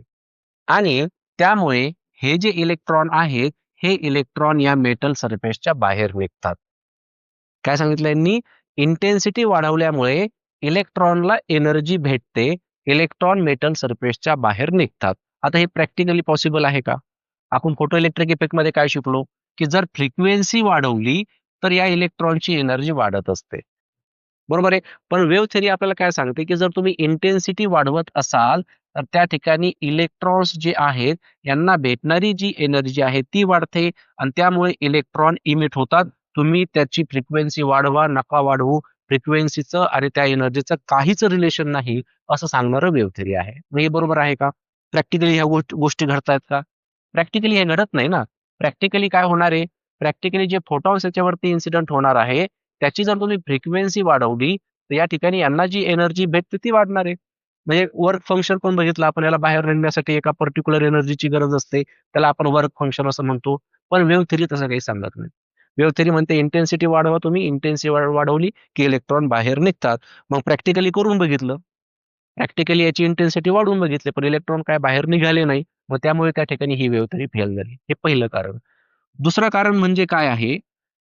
दुसरं कारण असं आहे, की ते म्हणतात, की ज्यावेळेस हे हा जो लाईट आहे किंवा हे जे फोटॉन्स आहेत, हे फोटॉन्स एका पर्टिक्युलर इंटेन्सिटीने जातात. ठीक आहे. आणि इथे यांना जी एनर्जी भेटते त्या इलेक्ट्रॉनला, तर त्या एनर्जीला भेटण्यासाठी काहीतरी वेळ लागतो. म्हणजे काहीतरी त्या ठिकाणी काय होतो? डिले होतो. हे काही इन्स्टंट प्रोसेस नाहीये. जसं मी तुम्हाला आधी सांगितलं ना, तो येणार, जी काही त्याची एनर्जी असेल त्या इलेक्ट्रॉनला देणार, मग तो इलेक्ट्रॉन पहिल्यांदा ती एनर्जी घेणार, त्यानंतर तो इलेक्ट्रॉन त्याच्या बाहेर निघणार. So it requires a certain period of time, असं वेव्ह थिअरी सांगते. पण प्रॅक्टिकली तसं होतं का? प्रॅक्टिकली नाही होत. आपण आधीच बघितलेलं आहे, की 10⁻⁹ सेकंदमध्येच काय होतं, हे इलेक्ट्रॉन बाहेर निघतात. ठीक आहे. तर इथे सुद्धा काय झालं? इथे सुद्धा ही वेव्ह थिअरी जी आहे ती फेल झाली. ठीक आहे. तिसरं कारण म्हणजे थर्ड कारण असं आहे, की हे म्हणतात, की जर तुम्ही इंटेन्सिटी वाढवली, ठीक आहे. जर तुम्ही या ठिकाणी याची इंटेन्सिटी वाढवली, तर या इलेक्ट्रॉनची कायनेटिक एनर्जी जी आहे ती वाढत असते. हे कसं शक्य आहे? होतंय का हे प्रॅक्टिकली? नाही. इंटेन्सिटी वाढवल्यामुळे त्या इलेक्ट्रॉनची कायनेटिक एनर्जी वाढते का? नाही. तर मग हे सुद्धा प्रॅक्टिकली ही वेव्ह थिअरी जी आहे ती एक्सप्लेन करू शकली नाही. त्यामुळे या ठिकाणी वेव्ह थिअरी जी आहे ती फेल झाली. ठीक. यानंतर आपण आइन्स्टाईन फोटो इलेक्ट्रिक इक्वेशन बघूयात. तर इम्पोर्टंट इक्वेशन आहे. याला आपण जो कॉन्सेप्ट आपण घेतला त्या पद्धतीने समजून घेऊयात. समजा या ठिकाणी ही एक मेटल प्लेट आहे आणि यावरती फोटॉन्स इन्सिडेंट होत आहेत. त्याच्यामध्ये फ्री इलेक्ट्रॉन्स असणार आहेत, ज्यांना आता या फोटॉन्सकडून एनर्जी भेटणार आहे. ठीक आहे. आता हे जे फोटॉन्स या ठिकाणी इन्सिडेंट होत आहे, या फोटॉन्सची किती एनर्जी असते? ती असते E is equals to H into nu. बरोबर? आता ही एनर्जी कुणाला मिळाली? या इलेक्ट्रॉनला मिळाली. त्या इलेक्ट्रॉननी ही जी एनर्जी घेतली, त्या एनर्जीचा काही पार्ट याने स्वतःला बाहेर काढण्यासाठी वापरला. त्या एनर्जीला आपण काय म्हणालो? वर्क फंक्शन असं म्हणालो आणि त्यानंतर उरलेली जी एनर्जी आहे, ती एनर्जी कशामध्ये कन्व्हर्ट झाली? ती एनर्जी झाली कायनॅटिक एनर्जीमध्ये. बरोबर आहे की नाही? जर तुम्ही या ठिकाणी याची एनर्जी वाढवत गेला फोटॉन्सची, तर ही कायनेटिक एनर्जी वाढत जाणार आहे. फाय नॉट तर तेवढाच राहणार आहे. फाय नॉट काय आहे? फाय नॉट याला बाहेर निघण्यासाठी लागणारी एनर्जी आहे. बरोबर आहे? म्हणजे ही एनर्जी ऑफ फोटॉन 2 जागेवरती वापरली इलेक्ट्रॉनने. एक स्वतःला बाहेर काढण्यासाठी आणि दुसरे कायनेटिक एनर्जीसाठी. ठीक आहे? तर सिम्पली आपण या ठिकाणी याला असं लिहूयात का? की energy of photon is equals to work function plus maximum kinetic energy. बरोबर आहे की नाही? म्हणजे ही एनर्जी ऑफ फोटॉन या दोन्ही पार्ट मध्ये या ठिकाणी डिवाइड झाली.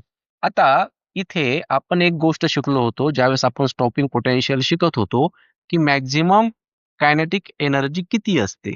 मॅक्झिमम कायनेटिक एनर्जी किती असते? स्टॉपिंग पोटेन्शियल एवढं. इलेक्ट्रॉनला थांबवण्यासाठी त्या प्लेटला त्या ठिकाणी तेवढीच एनर्जी लावावी लागेल ज्या एनर्जीने इलेक्ट्रॉन जात होता. म्हणजे कायनेटिक एनर्जी कशाच्या बरोबर आहे? ई इंटू व्ही नॉटच्या. ई कशाच्या बरोबर आहे? एच इंटू न्यूच्या. हे दोन आता याच्यामध्ये ठेवा. काय भेटेल आपल्याला? ई म्हणजे कोण? H into new.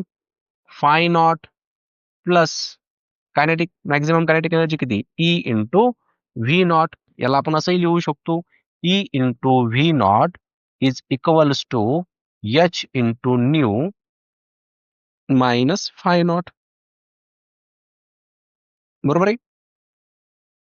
तसं हे इक्वेशन आपल्याला भेटतं बघा. याच्यावरून तुम्ही स्लोप सुद्धा काढू शकता. जर आपल्याला स्लोप काढायचा असेल तर तुम्ही काय करू शकता? जसं की आता या ठिकाणी आपण बघितलं ना, या ग्राफ्स मध्ये आता हा फाय नॉट आहे. हा आता इंटरसेप्ट झाला ना. वर्क फंक्शन काय झालं या ठिकाणी? Intercept, Y intercept. आणि हा ही लाईन आहे बघा. आता ह्या लाईनचा आपल्याला काय काढायचं आहे? समजा स्लोप काढायचा आहे.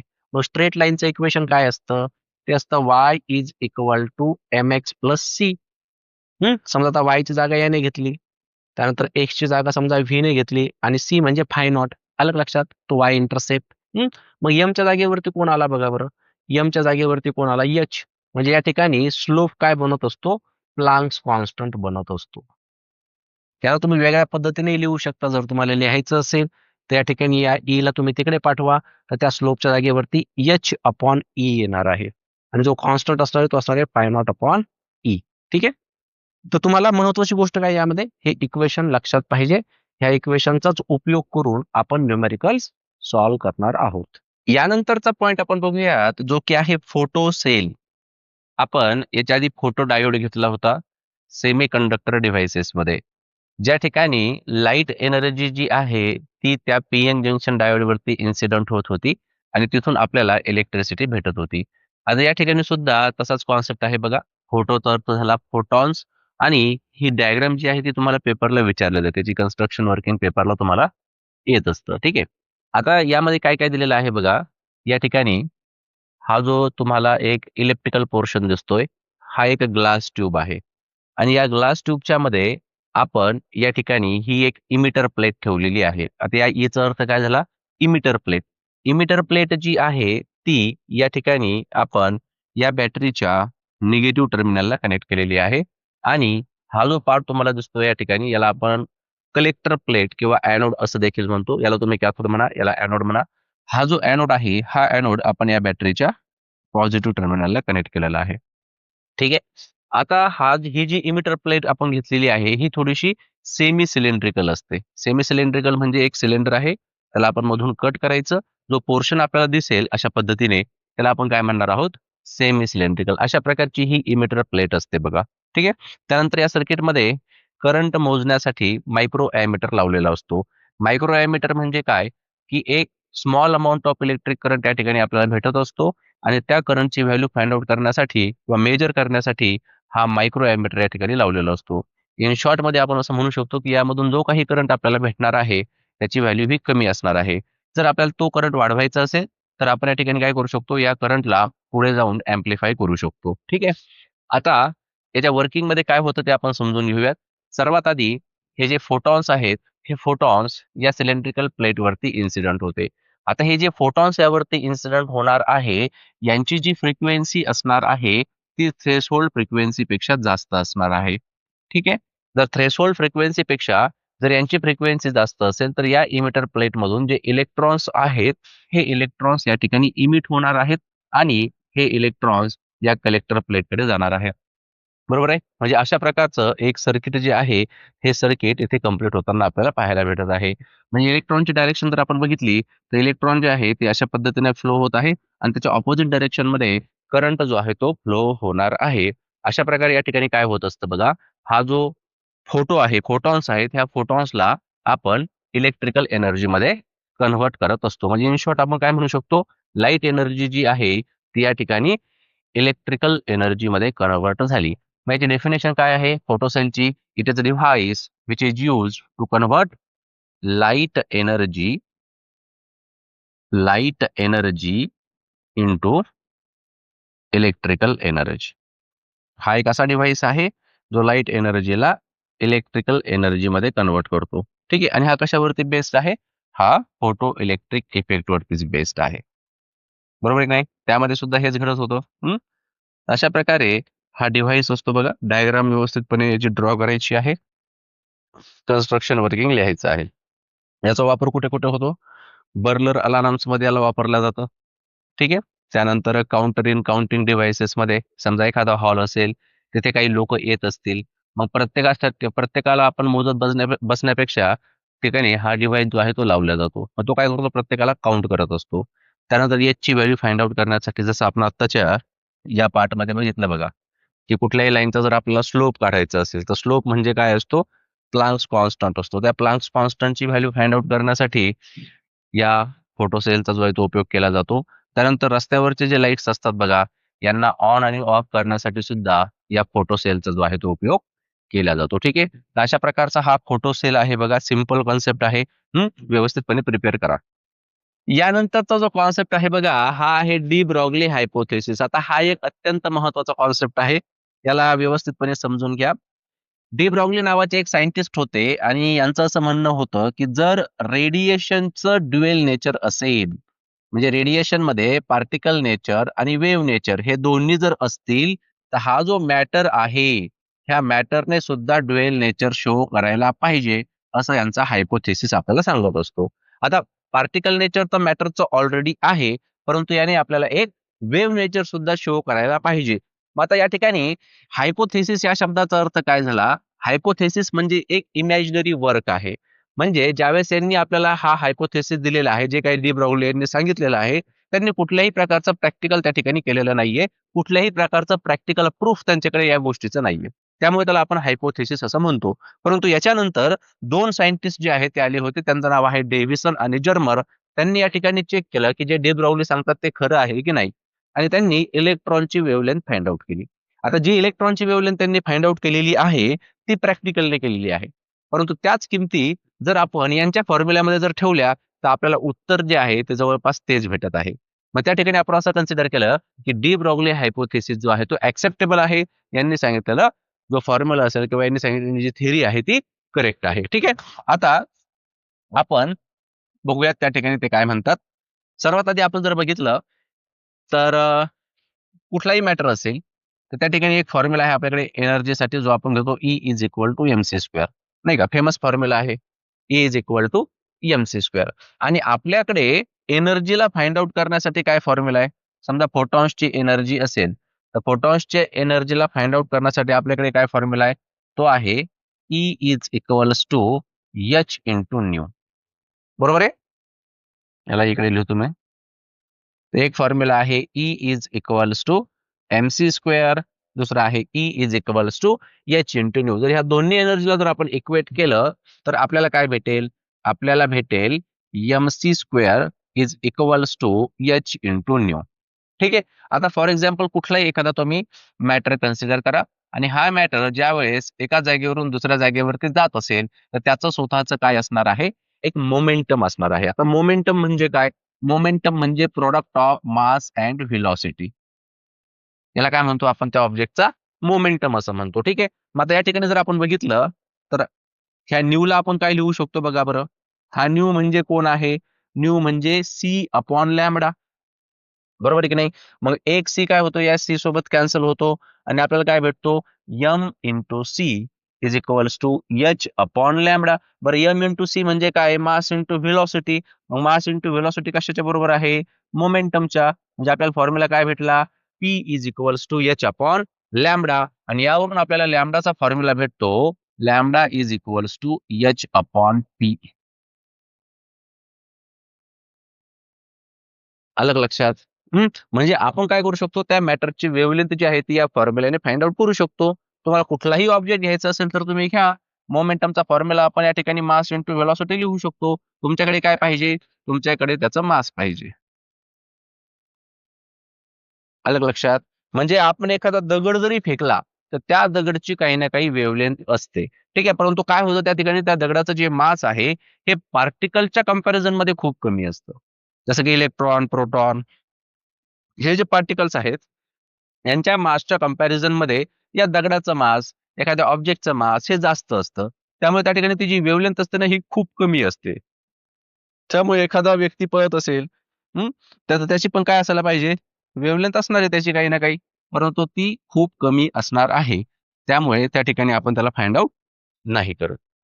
अलग लक्षात. मग आता आपल्याला समजा एखाद्या पार्टिकलचे कुठलाही पार्टिकल असेल, फॉर एनी पार्टिकल याच्यासाठी जर फाइंड आउट करायचं असेल तर आपण काय करू शकतो? ठीक आहे. तर आपल्याकडे कायनेटिक एनर्जीचा फॉर्म्युला आहे बघा. कायनेटिक एनर्जी म्हणजे काय असतं? Q into V, electron volt. Q म्हणजे चार्ज. आता तिथे इलेक्ट्रॉन होता म्हणून ई घ्यायचो. तर त्या चार्जच्या जागेवरती आपण आता क्यू घेऊया. तर लक्षात येतंय का? कायनेटिक एनर्जीचा दुसरा फॉर्म्युला आहे आपल्याकडे मोमेंटमच्या फॉर्ममध्ये कोणता? P square upon 2m. ह्या दोघांना जर आपण इक्वेट केलं तर आपल्याला काय भेटेल? आपल्याला भेटेल P square upon 2m is equals to Q into V. म्हणजे P square is equals to 2m Q V. म्हणजे इथून आपल्याला पी भेटणार आहे अंडर रूट मध्ये 2m क्यू व्ही. बरोबर आहे? हं? मग आता ही जी पी ची किंमत आहे, हीच पी ची किंमत आपण या फॉर्म्युल्यात ठेवून देऊयात. ठीक आहे. कोणता फॉर्म्युला आपल्याकडे famous? Lambda is equals to H upon P. म्हणजेच काय? Lambda equals to H upon under root of 2m cube V. तर तुम्ही आता कोणत्याही पार्टिकलसाठी काढू शकता. त्याचा मास तुमच्याकडे पाहिजे, चार्ज माहिती पाहिजे. ठीक आहे. ह्या गोष्टी जर तुम्हाला माहिती असतील, तर तुम्ही त्या ठिकाणी ठेवा आणि लॅम्बडाची किंमत काढा. या क्यू व्ही ला कायनेटिक एनर्जी पण लिहिता येतं बरं. क्यू व्ही म्हणजेच काय? कायनेटिक एनर्जी पण आहे इथे. किंवा या फॉर्म्युलाला आपण कायनेटिक एनर्जीच्या फॉर्ममध्ये पण लिहू शकतो. Lambda is equals to H upon under root of 2m into kinetic energy असंही लिहू शकतो आपण. ठीक आहे. तर जो डेटा आपल्याला दिला जाईल त्या डेटावरून आपण याची व्हॅल्यू जी ती फाइंड आउट करणार आहोत. आलं का लक्षात काय करायचंय? तर आपण या फॉर्म्युलेने काय करू शकतो? इलेक्ट्रॉनची जी वेव्हलेंथ आहे ती फाइंड आउट करू शकतो. आता जर तुमच्याकडे कायनेटिक एनर्जी असेल तर हा फॉर्म्युला वापरा. आणि जर आपल्याला इलेक्ट्रॉनची वेव्हलेंथ काढायची असेल तर आपण हा फॉर्म्युला वापरू शकतो. याच्यामध्ये बघा आपल्याकडे एच ची किंमत आहे. मास ऑफ इलेक्ट्रॉन असतं 9.1 into 10 to the power -31 kg. Q म्हणजे कोण आहे? इलेक्ट्रॉन वरती असणारा चार्ज जो किती असतो? 1.6 इंटू 10 टू द पॉवर -19. चला मग या ठिकाणी आपण इलेक्ट्रॉनसाठी फाइंड आउट करूयात की वेव्हलेंथ किती आहे. आता हे व्यवस्थितपणे समजून घ्या. यामधून एक फॉर्म्युला जो आहे तो निघणार आहे आणि तो आपण न्यूमेरिकल्स मध्ये वापरणार आहोत. आपल्याकडे फॉर्म्युला काय आहे? Lambda is equals to H upon under root of 2m Q V. V हा व्होल्ट्स मध्ये आहे. ठीक आहे. So lambda equal to H ची किंमत किती असते? 6.63 into 10 to the power -34 divided by under root मध्ये 2m. एम किती आहे इलेक्ट्रॉनचं? 9.1 into 10 to the power -31 into Q. Q किती आहे? 1.6 into 10 to the power -19 into V. So that V is in volt. जर आपण याला सॉल्व्ह केलं तर आपल्याला lambda is equals to 1.228 into 10 to the power -9 divided by under root of V. आता V कशामध्ये असणार आहे? तो असणार आहे व्होल्ट्स मध्ये. ठीक आहे. मीटर एवढी व्हॅल्यू भेटते. आणि जर आपण हा 10 टू द पॉवर -9 काढला की आपण त्याला काय लिहू शकतो? नॅनोमीटर लिहू शकतो. म्हणजेच याला आपण या ठिकाणी सिम्पली असं म्हणू शकतो lambda is equals to 1.228 divided by under root of V. V कशामध्ये? व्होल्ट्स मध्ये. नॅनोमीटर. ठीक आहे. तर हा फॉर्म्युला जो आहे तो त्या इलेक्ट्रॉनची वेव्हलेंथ फाइंड आउट करण्यासाठी आपल्याला भेटतो. शेवटी लक्षात ठेवा हे कशामध्ये आहे? हे नॅनोमीटर मध्ये आहे. हा फॉर्म्युला जर तुम्हाला माहिती असेल तर ते म्हणतील की एवढं व्होल्ट आहे, तर लॅम्बडा किती, व्होल्टची किंमत इथे ठेवा. तुम्हाला त्या इलेक्ट्रॉनची जी वेव्हलेंथ आहे ती या ठिकाणी भेटून जाईल. अलग लक्षात. ठीक आहे. तर हा महत्वाचा कॉन्सेप्ट आहे बघा, डी ब्रॉग्ली हायपोथेसिस. व्यवस्थितपणे प्रिपेअर करा. काही अडचण आली तर तुम्ही कमेंटमध्ये टाका. आता या चॅप्टरचा आपण शेवटचा थेरॉटिकल कॉन्सेप्ट बघूयात, जो की आहे Davidson and Germer experiment. In short तुम्ही असं म्हणू शकता, हे डी ब्रॉग्ली हायपोथेसिसचा प्रॅक्टिकल प्रूफ आहे. डी ब्रॉग्ली यांनी आपल्याला जो फॉर्म्युला दिला होता, याला आपण डी ब्रॉग्ली वेव्हलेंथ असं म्हणतो. आणि आपल्याला काढायची असेल तर आपण व्होल्टेजची किंमत आहे त्याच्यावरून ते फाइंड आउट करू शकतो. तर त्याचाच प्रॅक्टिकल प्रूफ या ठिकाणी या एक्सपेरिमेंटने आपल्याला दिलेला आहे. एक्सपेरिमेंट कोणी परफॉर्म केला आहे? डेव्हिसन आणि जर्मर या सायंटिस्टने. ठीक आहे. तर सर्वात आधी याचं कन्स्ट्रक्शन वर्किंग समजून घ्या. पेपरला यावरती प्रश्न असतो. हा जो तुम्हाला एक बॉक्स दिसतोय बघा, म्हणजे याच्यामध्ये कुठल्याही प्रकारचं मीडियम नाहीये. त्याला काय म्हणतात? Vacuum chamber. ठीक आहे. व्हॅक्यूम चेंबर म्हणजे याच्यामध्ये काय व्हॅक्यूम प्रेझेंट आहे. त्यानंतर हा जो पोर्शन आपल्याला दिसतोय बघा, या ठिकाणी याला आपण म्हणतो इलेक्ट्रॉन गन. इलेक्ट्रॉन गन म्हणजे याच्यामधून इलेक्ट्रॉन्स जे आहेत ते बाहेर इमिट होणार आहेत. कसे इमिट केले जातील ते? या ठिकाणी आपण सप्लाय दिलेला आहे. सप्लाय दिल्यानंतर हा गरम होईल, हीट त्या ठिकाणी प्रोड्यूस होईल आणि त्या हीटमुळे या ठिकाणी इलेक्ट्रॉन जे आहेत ते बाहेर निघतील. ठीक आहे. आता ही एक पद्धत असते बघा. जसं आपण फोटो इलेक्ट्रिक इफेक्टमध्ये कशाला इन्सिडेंट करत होतो? फोटॉन्सला. फोटॉन्सला इन्सिडेंट केल्यानंतर इलेक्ट्रॉन्स इमिट होत होते. त्याच पद्धतीने या ठिकाणी हिटिंगने काय होणार आहेत? हे इलेक्ट्रॉन्स जे आहेत ते इमिट होणार आहेत. त्यामुळे याला काय म्हणायचं आपण? Electron gun. आता इलेक्ट्रॉन्स यामधून निघाल्यानंतर इलेक्ट्रॉनवरती कोणता चार्ज आहे? निगेटिव्ह चार्ज आहे. मग त्यांना अट्रॅक्ट करण्यासाठी काय असायला पाहिजे? एक पॉझिटिव्ह चार्ज असायला पाहिजे. हा जो कोलिमेटिंग एनोड आहे बघा, हा कोलिमेटिंग एनोड या ठिकाणी आपण या पॉझिटिव्ह टर्मिनलला कनेक्ट केलेला आहे. ठीक आहे. आता कोलिमेटिंग एनोडचा अर्थ काय होतो, की हे जे इलेक्ट्रॉन आहेत ते एका सरळ लाईनमध्ये जायला पाहिजे. एका बीममध्ये जायला पाहिजे. कशामध्ये? बीममध्ये. लक्षात येतंय का तुमच्या? एका सरळ लाईनमध्ये असे. असे इकडे-तिकडे नाही. ठीक आहे. एका सरळ लाईनमध्ये गेले पाहिजे. त्यासाठी हा जो आहे, हा कोलिमेटिंग एनोड या ठिकाणी बसवलेला आहे. तर ही इलेक्ट्रॉन बीम जी आहे, ही इलेक्ट्रॉन बीम या निकेल क्रिस्टलवरती आता इन्सिडेंट होणार आहे. आता इथून खरी स्टोरी जी आहे ती सुरू होते. त्याला व्यवस्थितपणे लक्षात घ्या. आपण काय करणार आहेत हे लक्षात घ्या आधी. आपल्याला काय दाखवायचं आहे, की जो इलेक्ट्रॉन आहे, आता इलेक्ट्रॉन काय आहे? एक चार्ज पार्टिकल आहे. बरोबर आहे. म्हणजे याच्यामध्ये कोणतं नेचर आहे? याच्यामध्ये पार्टिकल नेचर आहे आणि आपल्याला काय दाखवायचं आहे, की तो वेव्ह नेचर शो करतो की नाही. बरोबर आहे की नाही? आता विचार करा. समजा माझ्याकडे एक बॉल आहे. तो बॉल मी असा भिंतीवरती फेकला. भिंतीला लागून तो परत वापस येणार. समजा आता ही जी निकेल क्रिस्टलची आपण या ठिकाणी जी प्लेट घेतलेली आहे, ती अशा पद्धतीने कन्सिडर करूयात, की ही भिंत आहे. त्याच्यावरती आपण बॉल फेकला आणि हा बॉल अशा प्रकारे वापस आला. बरोबर आहे. म्हणजे बॉल या ठिकाणी लागल्यानंतर तो असा एकदाच वापस येणार आहे ना, की तो असा जाईल, इकडे पण जाईल, इकडे पण जाईल, इकडे पण जाईल, असा एकदाच. असं होऊ शकतं का? नाही होऊ शकत. तो एकदा जाणार, आदळणार आणि एकदा या ठिकाणी वापस येणार. आणि जर तो अशा पद्धतीने जर येत असेल, वेगवेगळ्या पद्धतीने जर त्याची स्कॅटरिंग होत असेल, तर त्या ठिकाणी वेव्हचं नेचर आपल्याला पाहायला भेटतं. तुम्ही ऑलरेडी 10वी मध्ये एक प्रिझमचा एक्सपेरिमेंट केला असेल. लाईट आला, इन्सिडेंट झाला, अशा वेगवेगळ्या पद्धतीमध्ये डिस्पर्जन होत होतं ना. बरोबर की नाही? मग हे कोणतं नेचर आहे? हे वेव्ह नेचर आहे. बरोबर आहे. पण असं या ठिकाणी आपल्याला पाहायला भेटलं का बॉलसाठी? नाही. मग यांनी काय केलं? डेव्हिसन आणि जर्मननी ज्यावेळेस यांनी हा एक्सपेरिमेंट परफॉर्म केला, तर त्यावेळेस त्यांनी जे एक्सेलरेटिंग व्होल्टेज आहे, हे 44 व्होल्टेज पासून 68 व्होल्टेज पर्यंत ठेवलं. 44 पासून 68 पर्यंत व्होल्टेज त्यांनी एक्सेलरेट केलं. व्होल्टेज त्यांनी वाढवलं. कुठून? 44 पासून 68 पर्यंत. मग या ठिकाणी आपण जर बघितलं, तर हा इलेक्ट्रॉन बीम या ठिकाणी इन्सिडेंट होत होता. त्यानंतर तो अशा प्रकारे वापस येत होता. इथे हा गॅल्व्हनोमीटरला कनेक्ट केलेला आहे. थोड्याफार प्रमाणामध्ये जर करंट त्या ठिकाणी आला, तर तुम्हाला हा गॅल्व्हनोमीटर जो आहे तो रीडिंग शो करणार आहे आणि हा एक मूव्हेबल डिटेक्टर आहे. मग आता ज्यावेळेस सुरुवातीला तर त्यांना काही अडचण आली नाही. पण ज्यावेळेस 44 पासून व्होल्टेज त्यांनी 54 केलं. 44 नंतर एक आकडा कोणता? 54 व्होल्टेजचा. जसं व्होल्टेज 54 केलं, त्यांच्या असं लक्षात आलं, की आता हा इलेक्ट्रॉन ज्यावेळेस या ठिकाणी इन्सिडेंट होत आहे, तर तो अशा पद्धतीने काय होत आहे? अशा पद्धतीने तो स्कॅटर्ड होत आहे. आलं का लक्षात?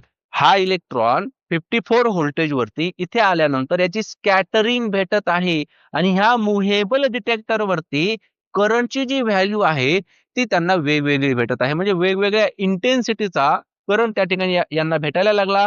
मॅक्झिमम करंट त्यांना जो भेटला तो एका पर्टिक्युलर अँगल वरती भेटला आणि तो अँगल होता 50 डिग्री. या 50 डिग्री वरती सर्वात जास्त इंटेन्सिटी त्यांना भेटली. बाकीच्या ठिकाणी इंटेन्सिटी ते कमी असेल ते थोडी जास्त अशा प्रकारे इंटेन्सिटी ती होती ती वेगवेगळी होती. परंतु ज्यावेळेस थिटा हा 50 डिग्री ठेवलेला होता त्यावेळेस त्यांना त्या ठिकाणी मॅक्झिमम इंटेन्सिटीचा करंट भेटला होता. आलं का लक्षात? मग या ठिकाणी याची स्कॅटरिंग झाली. इलेक्ट्रॉनची काय झालीये? स्कॅटरिंग झाली. स्कॅटरिंग होत असेल म्हणजे त्याने कोणतं नेचर शो केलं सरळ-सरळ? त्याने वेव्ह नेचर शो केलं. बरोबर आहे की नाही? आता समजा मी बोलतो तर ही एक साउंड वेव्हज आहे. तर साउंड वेव्हज थोडी ना अशी सरळ डायरेक्शन मध्ये जाते. सगळीकडेच पसरते ती. स्प्रेड होत आहे. बरोबर आहे की नाही? त्या पद्धतीने हा इलेक्ट्रॉन इथे इन्सिडेंट झाल्यानंतर तो वेगवेगळ्या डायरेक्शन मध्ये जायला लागला. बरोबर आहे? म्हणून त्याने या ठिकाणी कोणतं नेचर शो केलं? वेव्ह नेचर शो केलं. आणि ते त्यांना कुठे भेटलं? 54 व्होल्ट पेजला. मग आपल्याला डी ब्रॉग्लीयांनी फॉर्म्युला दिलेला आहे. लॅम्बडा इज इक्वल्स टू काय? 1.228 divided by under root of V. मग ठेवा याच्यामध्ये किंमत. आता हा फॉर्म्युला कोणी दिलेला आहे? डी ब्रॉग्ली यांनी दिलेला आहे. ठीक आहे. ठेवा किंमत 1.228 divided by under root of 54. याला आपण सॉल्व्ह केलं की आपल्याला व्हॅल्यू भेटते 0.167 नॅनोमीटर. ठीक आहे. आता एक इंटरफरन्स आणि डिफ्रॅक्शन नावाचा एक चॅप्टर आहे बघा. त्याच्यामध्ये एक कन्स्ट्रक्टिव्ह इंटरफरन्स ही एक वेव्हची प्रॉपर्टीज असते. जिथे तुम्हाला मॅक्झिमम व्हॅल्यू भेटते ना त्याला आपण कन्स्ट्रक्टिव्ह इंटरफरन्स असं म्हणतो. आणि याला फाइंड आउट करण्यासाठी एक फॉर्म्युला असतो 2D साइन थिटा नावाचा. मग यांनी काय केलं? प्रॅक्टिकल करून लॅम्बडाची किंमत काढली. कुणी? डेव्हिसन आणि जर्मर यांनी. त्यांना ती व्हॅल्यू मिळाली 0.165 नॅनोमीटर. ही व्हॅल्यू कोणी दिली? प्रॅक्टिकलने दिली. ही व्हॅल्यू कुठून मिळाली? जो डी ब्रॉग्लीने फॉर्म्युला दिला होता तिथून मिळाली. ह्या दोन्ही व्हॅल्यू बघा बरं, आहेत का जवळपास सेम? सेमच आहेत ना, बरोबर आहे की नाही? म्हणजे या ठिकाणी प्रॅक्टिकल जे परफॉर्म करण्यात आलं होतं तिथून जी वेव्हलेंथ आपल्याला मिळाली तीच वेव्हलेंथ आपल्याला कोण देत आहे? डी ब्रॉग्लीचा फॉर्म्युला देत आहे. याचा अर्थ डी ब्रॉग्ली यांनी जो फॉर्म्युला आपल्याला दिला, जो हायपोथेसिस त्यांनी मांडला, तो हायपोथेसिस बरोबर होता. त्यामुळे ह्या एक्सपेरिमेंटला आपण त्याचंच एक प्रॅक्टिकल प्रूफ कन्सिडर करत बसतो. आलं का लक्षात? तर अशा प्रकारचा हा एक्सपेरिमेंट आहे बघा. व्यवस्थितपणे याला प्रिपेअर करा. काही अडचण येत असेल, कुठे समजलं नसेल तर कमेंटमध्ये नक्की टाका. ठीक आहे? यानंतर काही इम्पॉर्टंट न्यूमेरिकल्स आपण सॉल्व्ह करूयात. यामध्ये जो फर्स्ट न्यूमेरिकल आहे ते म्हणतात electron is accelerated through a potential difference of 100 volt. Calculate de Broglie wavelength in nanometer. सर्वात आधी या ठिकाणी आपण आता फॉर्म्युला बघितलेला आहे बघा, की वेव्हलेंथ जी आहे ती नॅनोमीटर मध्ये काढण्यासाठी फॉर्म्युला आहे आपल्याकडे 1.228 divided by under root of V. म्हणजेच काय म्हणणार आपण? 1.228 divided by under root of 100. मग 100 ला बाहेर घ्या. काय येईल? 1.228 डिव्हायडेड बाय 10 म्हणजेच काय? 0.1228 नॅनोमीटर. ठीक आहे. त्यानंतर सेकंड क्वेश्चन बघूयात. In a photoelectric experiment, stopping potential is. किती आहे स्टॉपिंग पोटेन्शियल? स्टॉपिंग पोटेन्शियल आपल्याला दिलेलं आहे जे के आहे त्याला आपण कशाने रिप्रेझेंट करूयात? व्हीएस ने रिप्रेझेंट करूया. व्ही नॉट ने रिप्रेझेंट केलं तरी चालेल. ठीक आहे. व्हीएस म्हणा किंवा व्ही नॉट म्हणा. 1.5 volt.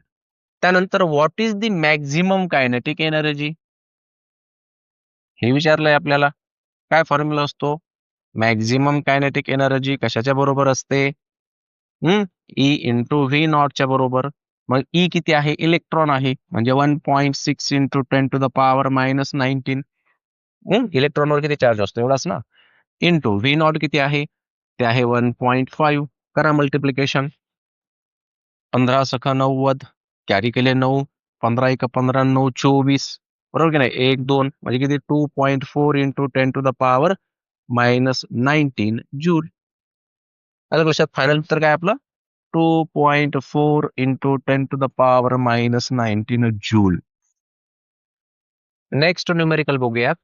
The wavelength of incident light is 4000 angstrom. Calculate the energy of incident photon.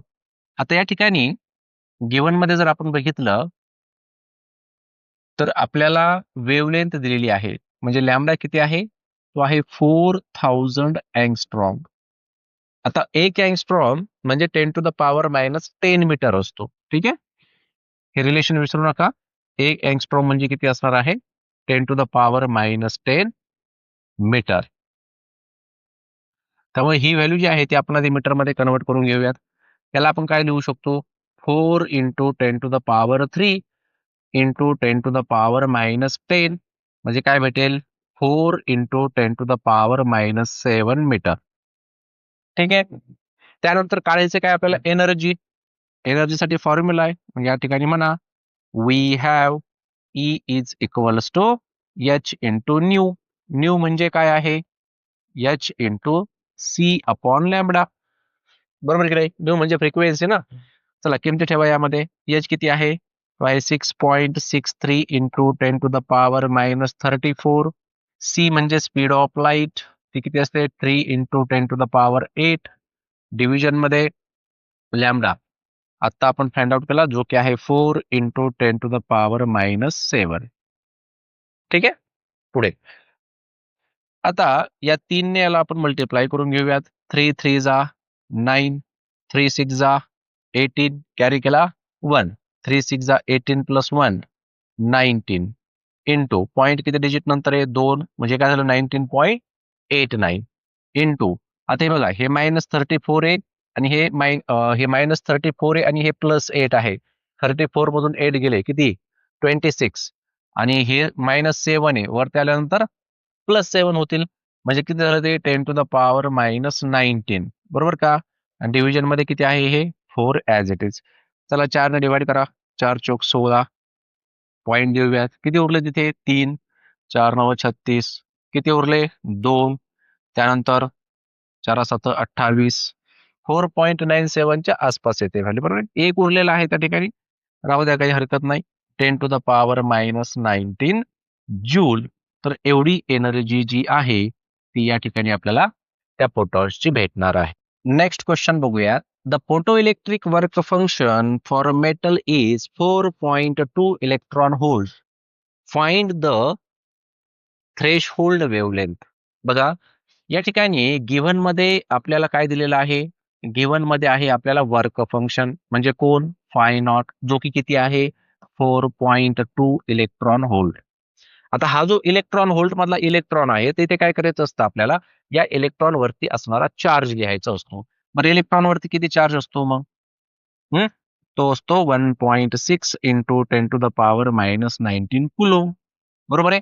त्या ठिकाणी हा जो होल्ट आहे तो होल्ट शेवटी आपण ऍज इट इज लिहून टाकला. विचारलंय काय, थ्रेशहोल्ड वेवलेंथ म्हणजे लॅम्बडा नॉटची किंमत विचारलेली आहे. बरं आता मला सांगा, वर्क फंक्शन म्हणजे काय. वर्क फंक्शन म्हणजे एक प्रकारची एनर्जी आहे. बरोबर आहे. त्यामुळे या ठिकाणी आपण म्हणू शकतो we have phi naught is equals to, energy of photon काय असते, H into nu. Phi naught काय झाला, H into nu naught. Threshold काढायचे ना, म्हणून थ्रेशोल्ड फ्रिक्वेन्सी. मग फ्रिक्वेन्सीला वेवलेंथच्या फॉर्म मध्ये लिहा, म्हणजे phi naught is equals to H into C upon lambda naught. Correct आहे. चला किमती टाका मग.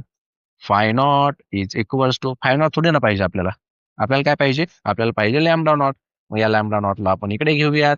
So lambda not is equals to H C upon phi nought. समजलंय का. आता फक्त किमती टाकायच्या आणि उत्तर काढायचे. ठीक आहे. चलो. So lambda not is equals to H किती आहे, तो आहे 6.63 इंटू 10⁻⁻ किती -34 इंटू सी. सी किती असतो 3 इंटू 10⁻8 डिव्हायडेड बाय, आणि फाय नॉट किती आहे, तो आहे 4.2 इंटू 1.6 इंटू 10⁻⁻19. ठीक आहे. चला आता बेसिक कॅल्क्युलेशन्स करायचे आहेत. Lambda not is equal to, आणि याला मल्टिप्लाय करून घेऊयात. 3 3 त्रिक 9, साइन त्रिक 18, कॅरी केला 1, साइन त्रिक 18 आणि 1 19. बरोबर आहे का, चेक करून घ्या. 1 2 म्हणजे 19.89 इंटू. आता हे जे 10⁻⁻ समथिंग असतं ना, याला एकाच केसमध्ये आपण काढून टाकूया. ठीक आहे, हे बघा, हे -34 एक, हे 8 आहे, किती उरले -26, हे -19 वरती आले, +19, -26 +19 -7, बरोबर की नाही. So 10 to the power -7. आणि डिव्हिजन मध्ये किती 4.2 इंटू 1.6 किती 16 2 32 2 कॅरी केले 3. सो 64 आणि 3 67 6.72 चेक करा. इंटू लिहायची गरज नाही, बरोबर आहे. मग आता इथे बघा, इथे पॉईंट नंतर 2 डिजिट आहे, इथे पण पॉईंट नंतर 2 डिजिट आहे, काढून टाका तो पॉईंट डायरेक्ट. मग या ठिकाणी काय उरेल 1989 divided by 672 into 10 to the power -7. ठीक आहे. आता इथे डिनॉमिनेटरला शेवटचा जो नंबर आहे हा इव्हन आहे, हा ऑड आहे, म्हणजे याला ऑडनेस आपण डिवाइड करू शकतो. मग 3 ने करून पहा, 3 2 6, 3 2 6, 3 4 12. इथे होतं 3 ने, इथे 3 6 18, 3 6 18, 3 3 9. 3 ने होतं डिवाइड नाही का. चला 3 ने करून टाकूया तिथेच. मग काय येईल 3 6 18, त्यानंतर 3 6 18, 3 3 9 डिवायडेड बाय इथे 3 2 6, 3 2 6, 3 4 12 into 10 to the power -7 lambda not. परत बघा बरं होतंय का कशाने. आता डिनॉमिनेटरला कोण आहे, डिनॉमिनेटरला परत इव्हन नंबरच आहेत आणि न्यूमरेटरला आहे ऑड, म्हणजे 3 नेच करून बघा परत. 3 7 21, किती उरला 1, 3 चौक 12 नाही होत, 3 2 6 वरती होतं, खाली नाही होणार. 7 ने करून बघा, 7 ने 7 2 14, 7 3 21, 7 2 14 इथे होतं, इथे 7 8 56, 7 9 63, बरोबर की नाही. 7 9 63, किती उरले 3. मग 33 उरले, 33 ला होईल का, नाही होणार. जाऊ द्या, आपण 2 to 4 ने काय करूयात, डायरेक्ट डिवाइड करून टाकूया. चला मग 2 to 4 चा टेबल बनवून घ्या एकदा. 2 to 4, 4 + 4 8, 2 आणि 2 4, 2 आणि 2 4, 8 आणि 4 12, कॅरी केला 1 7, इथे किती आले 6, 6 9 8, इथे 0 1 12 1, 3 आणि 8 11, इथे 4, इथे 4, इथे 13, इथे 8, इथे 6, इथे 15, इथे 12 1 9 17 2 6 9 2 1 1 3 20 6 0 1, किती आले हे 4 20 आणि 2 22. बघा 2 2 4 0, इथे 2 2 4. चला मग सिम्पली आपण काय करूयात, 2 2 4 ने याला डिवाइड करून टाकूयात. कशाला 6 6 3 ला. बघा बरं 6 3 कुठे आहे, 6 6 3. आता इथे आहे 672, इथेच घ्यावं लागेल 2 नंबरलाच, बरोबर. म्हणजे इथे येईल 2 आणि 4 4 8. 13 मधून 5 गेले, 13 मधून 8 गेले 5, त्यानंतर इथे कॅरी केला 1, त्यानंतर इथे येईल 1 आणि इथे येईल 2. इथे घेऊयात पॉईंट, इथे टाकूयात 0. 2150 चेक करा, 2150 हा घ्यावा लागेल 9, बरोबर आहे की नाही. म्हणजे काय येईल 2016, किती उरतील इथे 4, इथे 3, बरोबर आहे की नाही. आणि इथे 1, परत एक 0 घ्या, 1340 चेक करा, हे 1344 नाही का. मग हा नंबर घेऊयात 1 2 3 4 5, इथे लिहूयात 5, इथे लिहूयात 1 1 2 0 0 2, आणि इथून किती 2, परत एक 0 लावून टाका या ठिकाणी. 2200 येतं इथे, हे किती आलं इथे 2016, म्हणजेच 9, बरोबर ना. 2016 चेक करा, इथे 4 उरतील, इथे 8 उरतील, त्यानंतर इथे 1 उरेल 0. 1840, 1840 कुठे येतोय, 1840 म्हटल्यानंतर हा नंबर घ्यावा लागेल, जो की असणार आहे 8. बस झाली. हं? लिहून टाका ते काय भेटलं आपल्याला उत्तर याचं. त्याचं उत्तर आपल्याला भेटत आहे 2.9598 इंटू 10 to the power -7. बरं आता या ठिकाणी आपण आता एक बेसिक घेतलं होतं बघा, काय की 1 अँगस्ट्रॉम म्हणजे किती 10 to the power -7 मीटर. मग 1 मीटर म्हणजे किती angstrom ray, 10 to the power -7 नाही, किती 1 अँगस्ट्रॉम म्हणजे किती असतं, 1 अँगस्ट्रॉम म्हणजे 10 to the power -10 मीटर, बरोबर आहे. मग 1 मीटर म्हणजे किती 10 to the power +10 अँगस्ट्रॉम, बरोबर आहे की नाही. मग या ठिकाणी आपल्याला मीटर मध्ये व्हॅल्यू भेटलेली आहे. त्याला जर मला अँगस्ट्रॉम मध्ये कन्वर्ट करायचं असेल तर मी याला कितीने मल्टिप्लाय करणार, 10 to the power 10 ने करूया त्याला मल्टिप्लाय, मग into 10 to the power 10 angstrom, बरोबर आहे. आता 10 मधून 7 गेले 3, मग हा पॉइंट आपण पुढे ढकलूयात, किती येईल 2959.8 अँगस्ट्रॉम. म्हणजे अप्रॉक्सिमेटली किती झालं हे 2960 अँगस्ट्रॉम. चेक करा. ठीक आहे. नेक्स्ट क्वेश्चन बघूयात. The de Broglie wavelength associated with an electron and proton are same. ठीक आहे. तर म्हणतात त्यांच्या कायनेटिक एनर्जीचा रेशो फाइंड आउट करा. बघा मग गिवन मध्ये काय म्हणतात ते लॅम्बडा जो आहे तो सेम आहे. ठीक आहे. मग आपल्याकडे फॉर्म्युला कोणता आहे मोमेंटमचा. मोमेंटमचा फॉर्म्युला काय असतो P is equals to M into V. आता व्यवस्थितपणे बघा आपण डायरेक्ट एक रिलेशन फाइंड आउट करणार आहे आणि त्या रिलेशनवर डायरेक्ट उत्तर सांगणार आहोत काय आहे. त्या दोघांचा जर आपण स्क्वेअर केला जसं आपण डी ब्रॉग्लीच्या कॉन्सेप्ट मध्ये बघितलं तिथे काय येणार आहे एम व्ही स्क्वेअर. बरोबर आहे.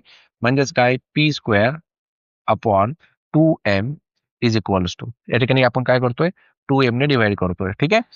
इथे काय येणार M square V square divided by 2m.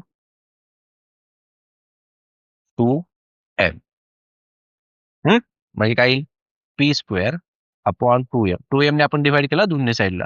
मग इथे काय येईल एक एम एका एम सोबत कॅन्सल म्हणजे काय झाला हा 1/2 mv स्क्वेअर झाला का.